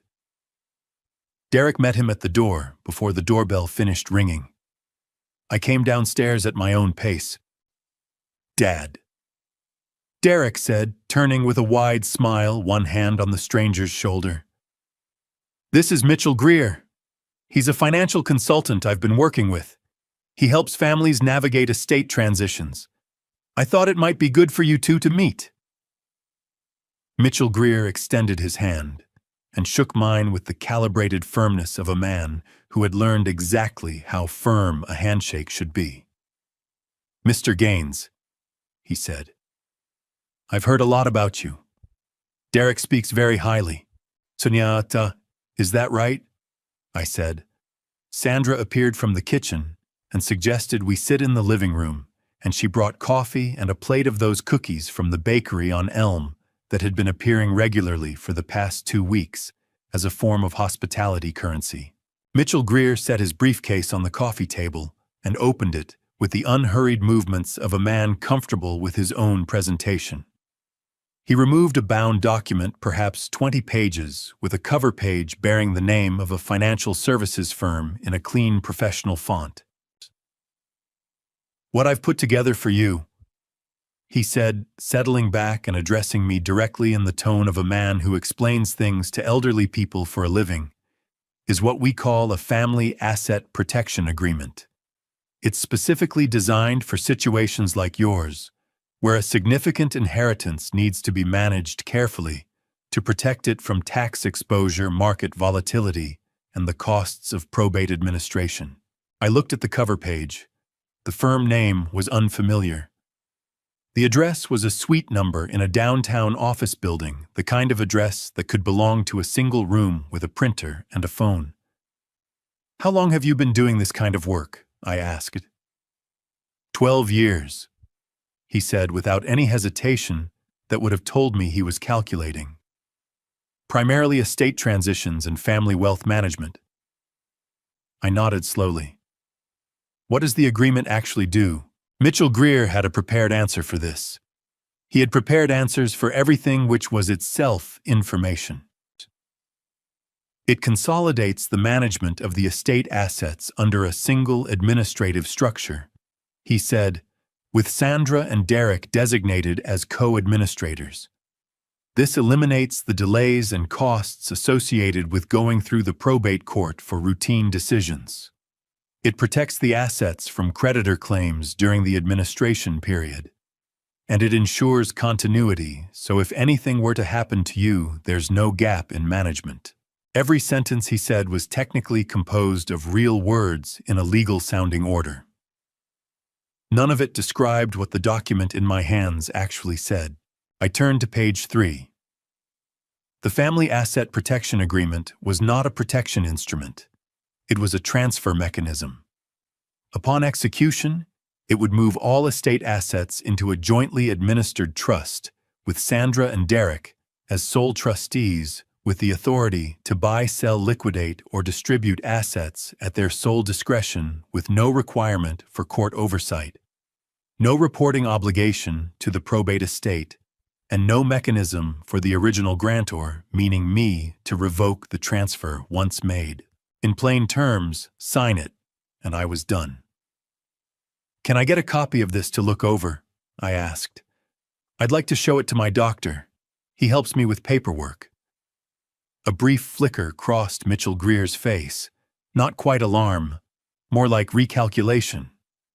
"Of course," he said. "That's very reasonable." Derek was watching me from the armchair with the expression of a man holding very still. Sandra refilled the coffee cups with a steady hand and a smile that did not reach her eyes. I took the bound document and held it in my lap and asked Mitchell Greer several more questions about things I already understood, completely framed in the vocabulary of a man who found large numbers confusing, and he answered each one with patient condescension that went directly into the recording device in my breast pocket. After an hour, Mitchell Greer shook my hand again and told me he was confident we would find the arrangement very straightforward once I had a chance to review it carefully, and Derek walked him to the door and from the hallway I could hear their voices drop to a register not meant for me, brief and urgent, the register of a conversation between two men who are behind schedule. That afternoon I photographed every page of the Family Asset Protection Agreement on my phone and sent the images to Caldwell. He called me within 20 minutes. "Where are you right now?" he asked. "Parked outside a hardware store on Jefferson," I said. "Needed some air." Good. His voice had the focused quality it got when something significant had landed on his desk. Mitchell Greer is not a licensed financial consultant in the state of Illinois. I just ran his name through the IDFPR database. The Illinois Department of Financial and Professional Regulation has no record of him holding any active license in financial services, investment advising, or estate planning. I watched a woman load bags into her trunk across the parking lot. "So he's not a consultant," I said. "He is not," Caldwell said. "He is a man Derek hired to produce a document designed to transfer your assets outside the supervision of the probate court. That is wire fraud, mail fraud, if he sent anything through the post, and elder financial exploitation under Illinois Criminal Code Section 1756. All of it is now documented." A pause. "Walter, we have enough." "Enough for what?" I asked. "It's enough to bring this to the investigators," he said. "The Adult Protective Services Financial Crimes Unit and the state's attorney's office have both been briefed. They're ready to move when we are." Another pause. "The only question is when and where you want this to end." I thought about the backyard of Earl's house on the east side of town, the flat lawn and the old oak trees and the wide sky above the back fence. "I have an idea about that," I said. The tea appeared every evening at 7 o'clock. Sandra would set it on the kitchen counter in a white ceramic mug, already poured steam rising the smell of chamomile and something else underneath that I could not quite identify. She never pushed it. She never stood there watching me drink it. She just left it there the way you leave something for a person you expect to reach for it out of habit. After Caldwell's warning, I stopped reaching for it. I poured it down the kitchen sink each evening when Sandra was in another room, rinsing the mug and setting it back on the counter so the level in the pot dropped the way it would if someone had consumed a full serving. On the third evening, Derek looked at the empty mug on the counter, and something in his posture settled a small, satisfied adjustment, the kind a person makes when a system is working the way they designed it to work. I took a sample of the tea on the fourth evening, drew it off into a small glass bottle I had purchased at the pharmacy on Clement Street, and drove it to Caldwell the following morning. He sent it to a private toxicology lab in Chicago.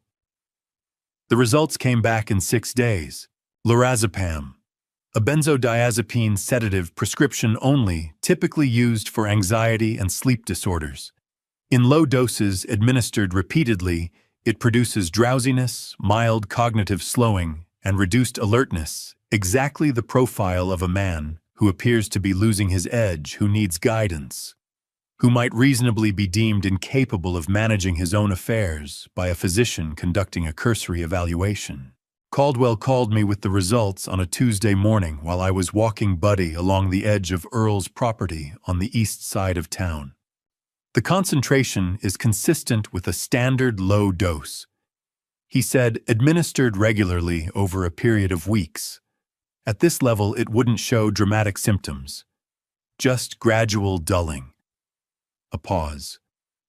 "This is criminal, Walter.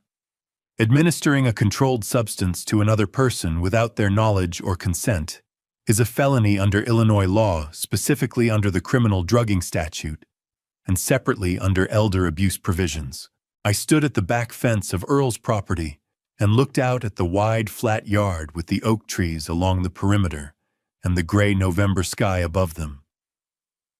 "Has it gone into the file?" I asked. "So everything has gone into the file," Caldwell said. "The toxicology report, the chain of custody documentation for the sample, my notes, on when you first noticed the symptoms. Adult Protective Services has a financial crimes investigator named Donna Reyes assigned to the case. She reviewed the full file yesterday. She's ready. I was quiet for a moment. Buddy moved along the fence line with his nose close to the ground, methodical and content. "James," I said, "I want to do this at Earl's house." "Tell me what you're thinking," Caldwell said. I told him about the backyard, the oak trees, the flat lawn that had hosted summer evenings for years. I told him about the people I wanted to invite: Mrs. Patterson, who had given me a room when I had nothing; Clara Osgood, the nurse at the Clement Street Clinic, who had helped me get my blood pressure prescription refilled when I had no car and no insurance card because it was still addressed to Sandra's house; Phil Dawson, who ran Earl's Stations and had known him for 11 years; a few of the neighbors from Earl's block who had waved at me every morning when I walked Buddy past their houses. "And Sandra and Derek," I said. "Of course," Caldwell said. "I want to invite them as family," I said. "I want them to come thinking it's a celebration. I want them to bring food and smile at the neighbors and feel like they've won." Caldwell was quiet for a moment. "And Donna Reyes?" "She and her colleague can arrive at 2 o'clock, I said. "After we've been there long enough for everyone to settle in." "That works," Caldwell said. "I'll coordinate with her office." Another pause. "What about the tea?" I had already thought about this. "Sandra will bring it," I said. "She's been bringing food and drinks every time she visits. She won't come empty-handed to a party. And when she offers it to me, I'm going to give it to Derek." The silence on Caldwell's end was brief and very satisfied. "I'll be there at noon," he said. I walked back across Earl's yard toward the house, with Buddy moving beside me through the dry November grass. I stopped at the back door and stood for a moment with my hand on the frame.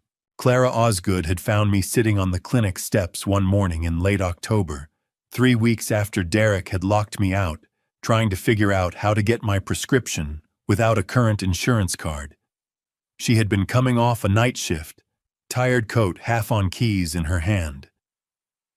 She had taken 20 minutes. She did not have to help me navigate the system called the insurance line herself, waited on hold, and gotten it sorted. She had not asked why I was in that situation. She had just helped. I pulled out my phone and called her.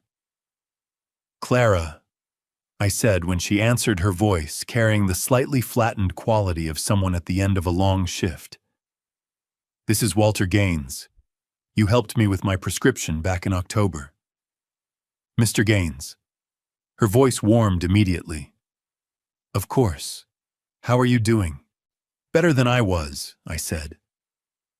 "I'm having some people over on Saturday the 14th. Just a small gathering backyard barbecue. Nothing fancy. I'd really like it if you came." A short pause. "I'd like that," she said. "Can I bring anything?" "Just yourself," I said. "That's more than enough." I hung up and looked at the yard one more time.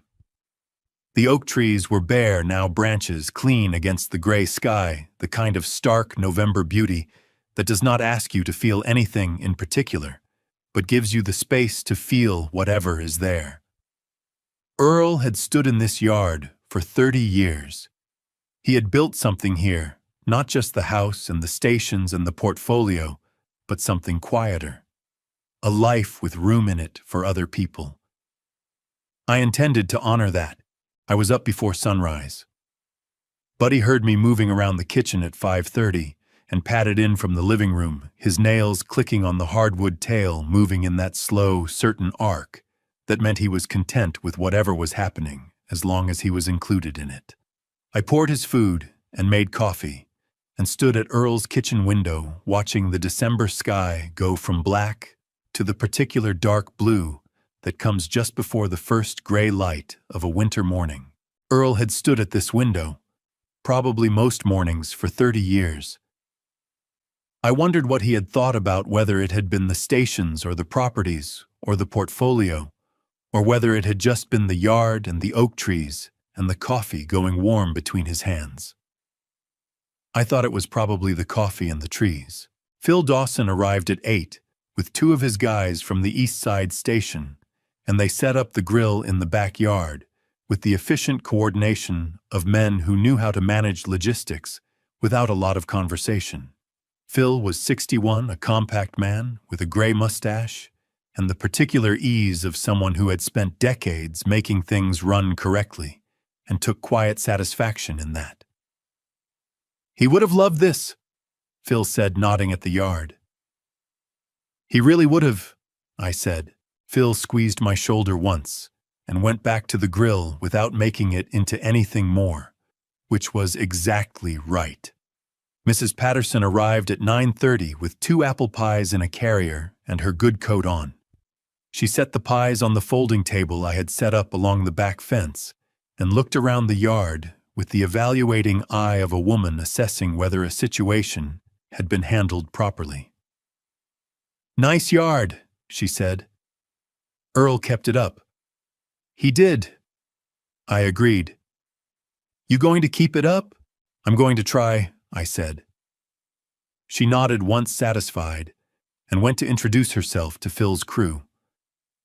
Clara arrived at 10:15, still in her scrubs under her coat, coming straight from a morning shift at the clinic. She shook my hand and looked around the yard with the slightly dazed expression of someone who had expected something smaller. "This is really something, Mr. Gaines," she said. "Walter," I told her. "Please."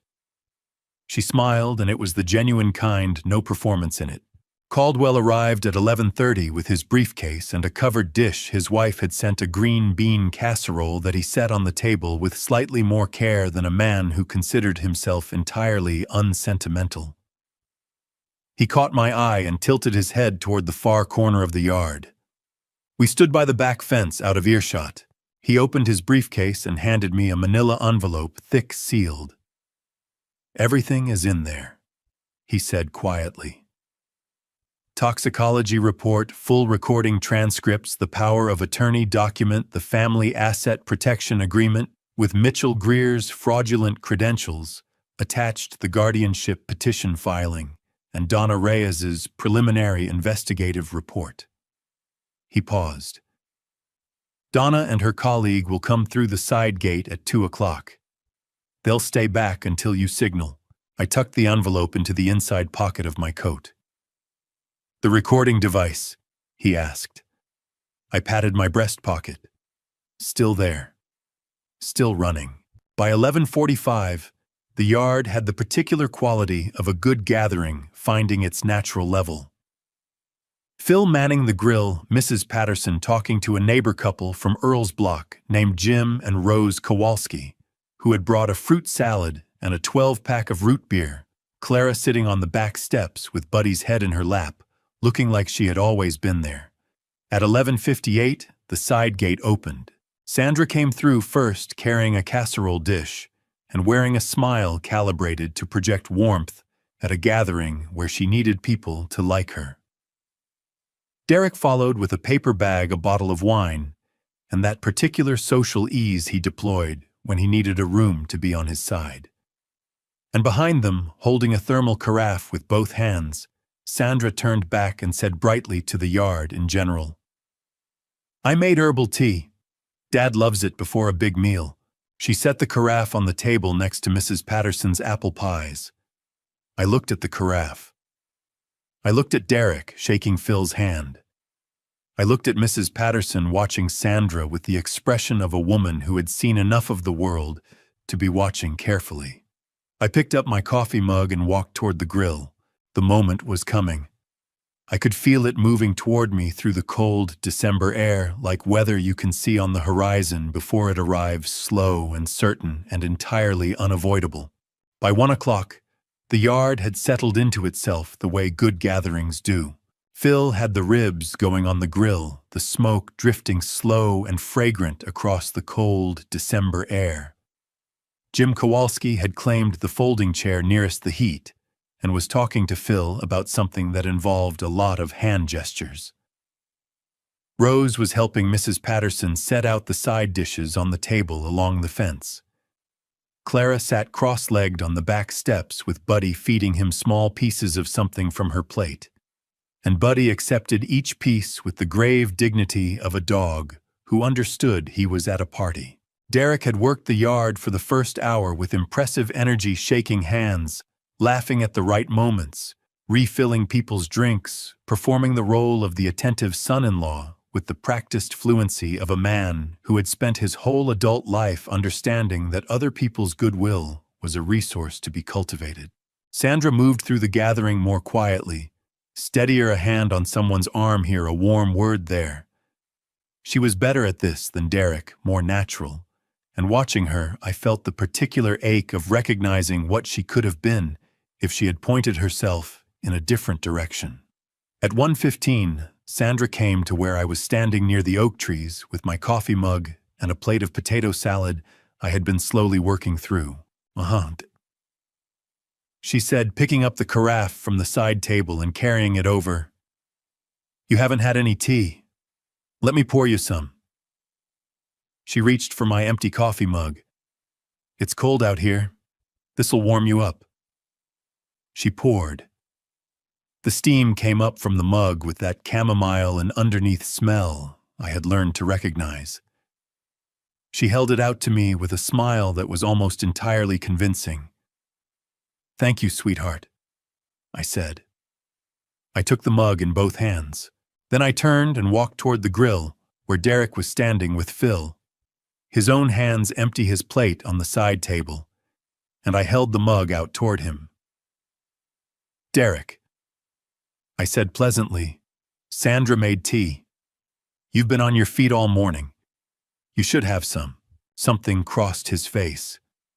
Fast, involuntary there and gone in under a second. His eyes moved to the mug, and then to me, and then to Sandra across the yard. And I watched him calculate whether there was a way to decline that would not look strange in front of Phil Dawson and Jim Kowalski and everyone else within eyeline. There was not. He took the mug. "Thanks, Dad," he said, and his voice was perfectly steady, which told me how much effort it took to make it so. He drank. Not all of it immediately, just a polite swallow, and then he set the mug on the edge of the side table and turned back to the conversation with Phil. 8 minutes later, Phil said something to Derek that required a response, and Derek opened his mouth, and what came out was not the word he intended. He blinked. He tried again. His hand went out to the side table and knocked the mug sideways, catching it before it fell, but only just his fingers not closing the way he'd expected them to. "You all right?" Phil asked.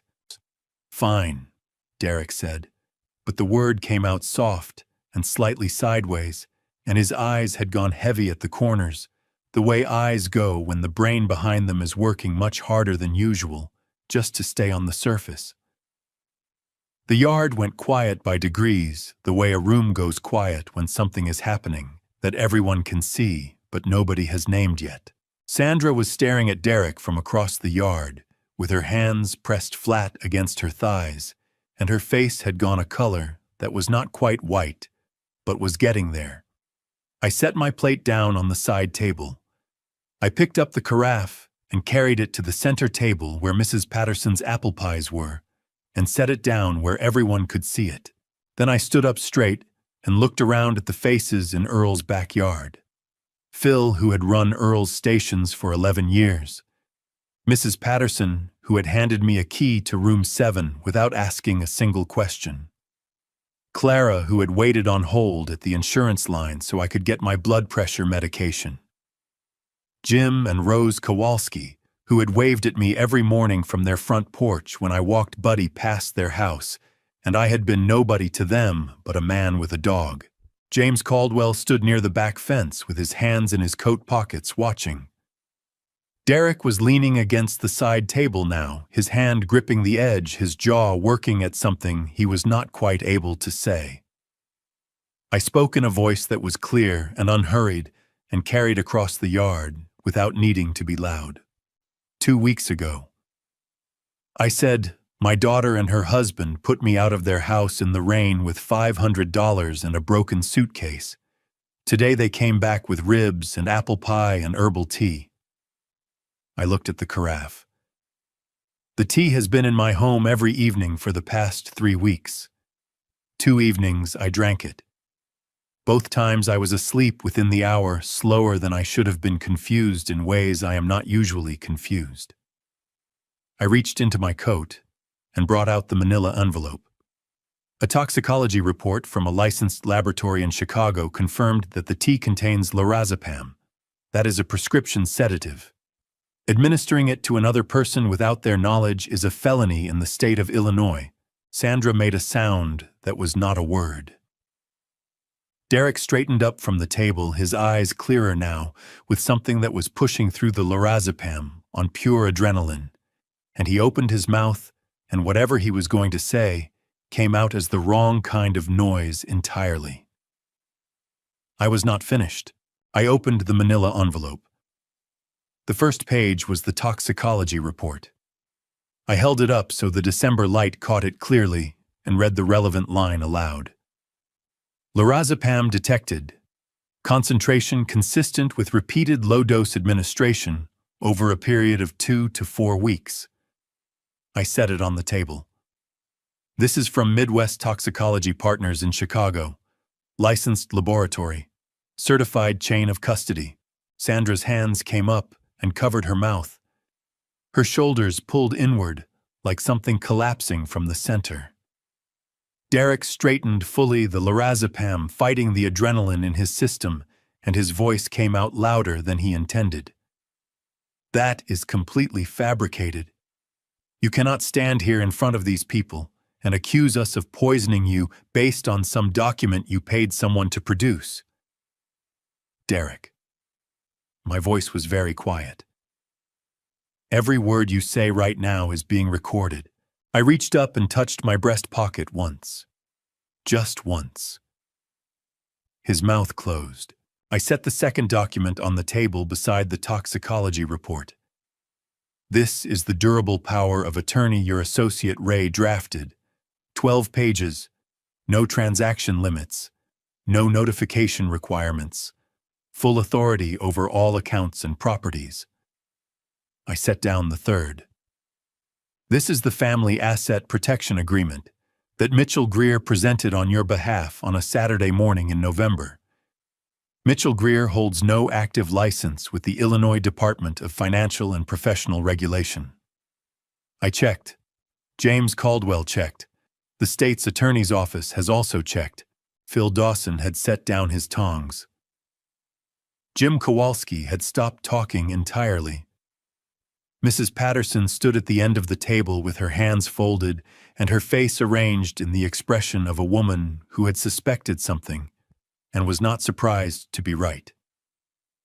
Clara had her hand on Buddy's back. Buddy had not moved from the steps. I set down the fourth document. This is the guardianship petition Sandra and Derek filed 4 days after Sandra first appeared at my door with a casserole dish. They filed it on the same week they were offering to help me navigate the estate. They were asking the court to declare me mentally incompetent while simultaneously presenting themselves as my trusted family support. I looked at Sandra directly. You filed it on a Tuesday. You brought the casserole on a Friday. Sandra made a sound that started as a denial and became something else entirely, a ragged, broken exhale that bent her forward at the waist. She grabbed the edge of the table with both hands, her knuckles going white, tears dropping straight down onto the tablecloth. Dad, she said, her voice shredding at the edges. Dad, please. I know how this looks. I know. But I was scared. Derek said we were going to lose everything, that the bills were too much, that this was the only way to get stable. I didn't want to hurt you. I never wanted to hurt you. Sandra. My voice did not rise.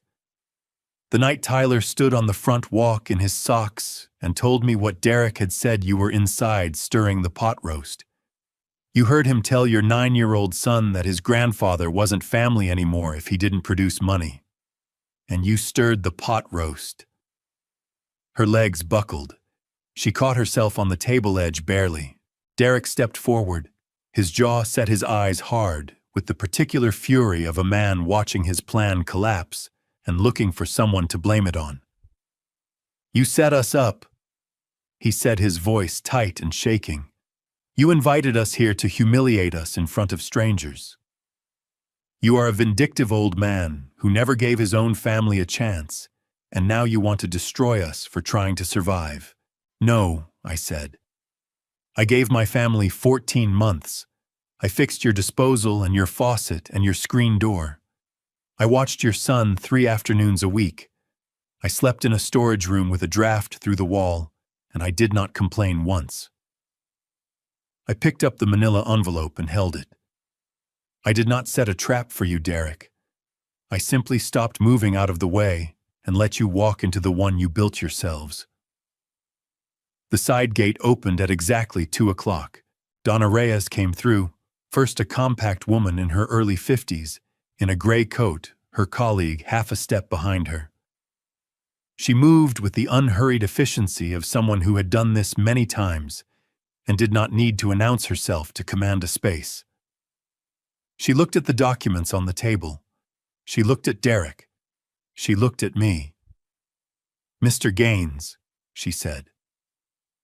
Donna Reyes, Adult Protective Services Financial Crimes Unit. I believe you have something for me. I handed her the manila envelope. Derek's face went through several things in rapid succession: anger calculation, and then something that was not quite fear, but was its close neighbor. He looked at Caldwell standing near the back fence. Caldwell looked back at him with the expression of a man who has nothing left to explain. You need to come with us, Donna Reyes said to Derek. Not loudly, not with any drama, just the plain declarative sentence of a woman who meant exactly what she said. We have some questions.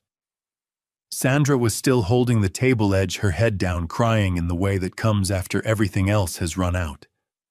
Not performance. Just the sound a person makes when the version of themselves they had been maintaining finally gives way entirely. I looked at her for a long moment. You are welcome to call Tyler whenever you want, I said. That has nothing to do with any of this. He is 9 years old and none of this is his. She lifted her head. Her eyes were swollen and red and entirely without strategy. Dad, she whispered.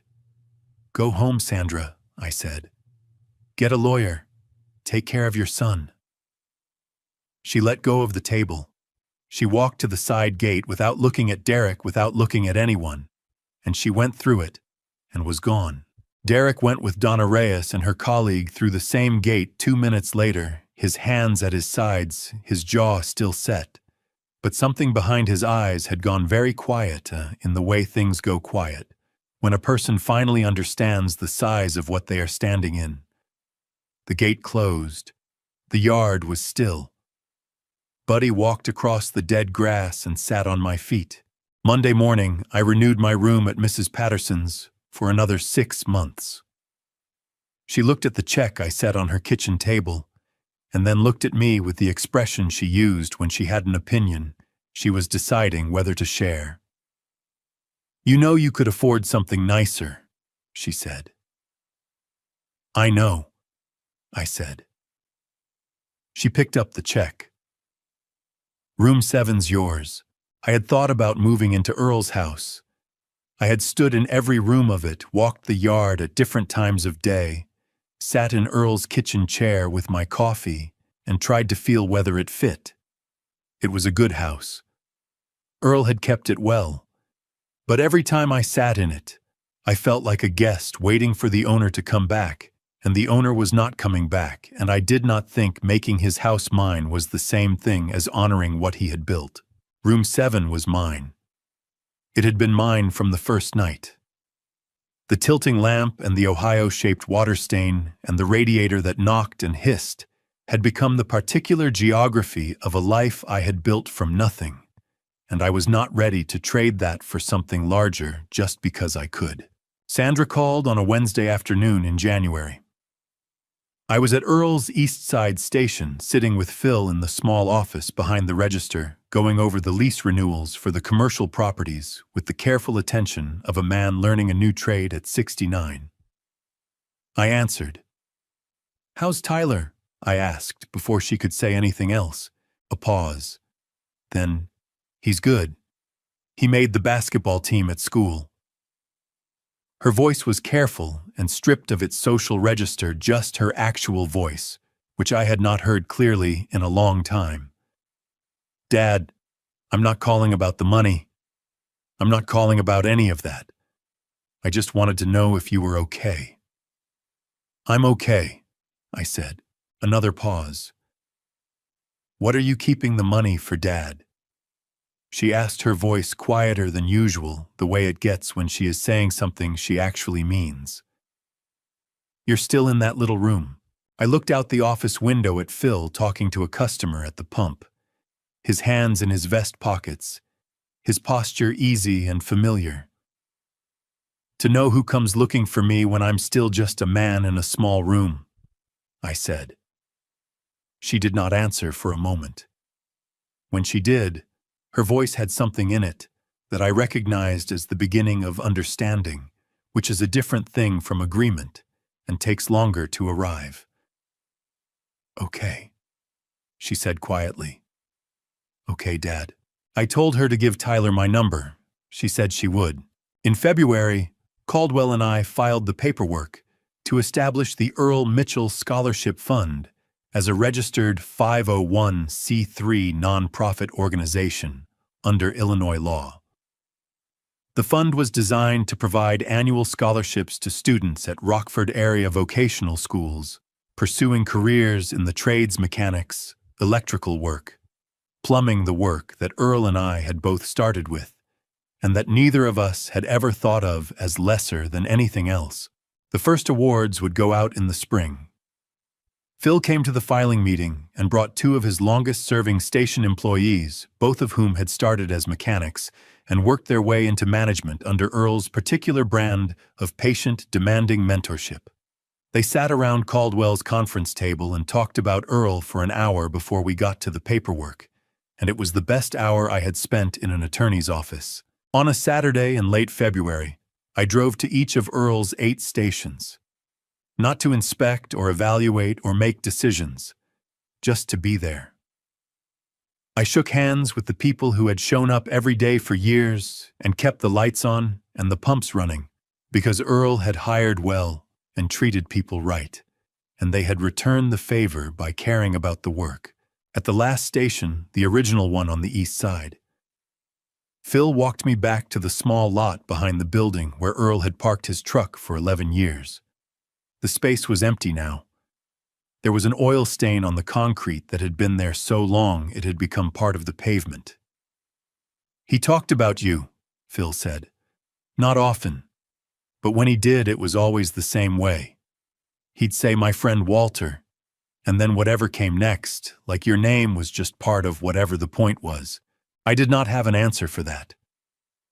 I pressed my hand flat against the cold concrete wall of the station and held it there for a moment. That evening, I sat on the bench in Earl's backyard, with Buddy beside me, both of us facing the oak trees in the last of the February light. I took the watch from my coat pocket and turned it in my fingers, the scratched crystal, the slow movement of the hands. I opened the case back and read the engraving one more time. "Thank you for saving my life that year. Everything after was because of you." I had spent 38 years thinking I had not done anything special. A tire iron and a frozen roadside and 2 minutes of being in the right place. Earl had spent 38 years building 8 gas stations and 7 commercial properties, and a managed portfolio and a dog named Buddy and a scholarship fund that did not exist yet, but would because of an afternoon in 1987 that I had filed away as unremarkable. I put the watch on my wrist. Not because I had decided to keep it. I had always been going to keep it.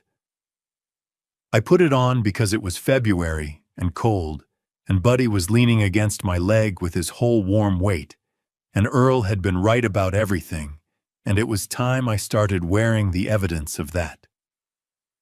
Buddy lifted his head and looked at me. "You know what Earl would say right now?" I asked him. His tail moved once slow and certain, the same arc it had described in the hallway outside room 7 on the night all of this began. He'd say, "Stop sitting around, old man. There's still work to do." I stood up. My knees complained the way they always do in cold weather. I looked at the oak trees and the flat yard and the February sky going pink and gray above the back fence. Then I went inside and got back to work. People ask me sometimes what I learned from all of this. I tell them the same thing every time. I learned that blood is not a contract. I learned that loyalty is shown in what people do when you have nothing to offer them, not in what they say when you suddenly have everything. I stayed in room 7 longer than I needed to, because I wanted to be certain. And I was right to wait. The people who knocked on my door when I was nobody, Mrs. Patterson, Clara, Phil, those were my family. The people who came running when they heard the number 22 million, well, that story tells itself. If I could go back and give my younger self one piece of advice, it would be this: do not sell the house your wife loved and move into someone else's space, hoping that proximity will manufacture connection. Real family does not need you nearby. Real family finds you wherever you are. I am not a bitter man. I believe, as I have always believed, that God puts the right people in front of you at the right moment. Earl was proof of that. So was a 13-year-old Labrador who pressed his head against my leg in a boarding house hallway and decided I was worth staying with. This has been one of my grandpastories, a revenge story that was never really about revenge at all. It was about learning late, but not too late, who actually deserved a seat at my table. If this story reached something in you, leave a comment below and tell me whose loyalty surprised you most in either direction. Share this with someone who needs to hear it, and subscribe so you never miss what comes next. Thank you for staying until the end. It means more than you know. One last thing, some of the stories on this channel contain fictional elements, built purely for reflection and to illustrate truths we sometimes struggle to say plainly. If that is not the kind of content you are looking for, no hard feelings at all. Step away and find what speaks to you. But if you are still here, well, I think you already know why these grandpastories and revenge story journeys keep pulling you back.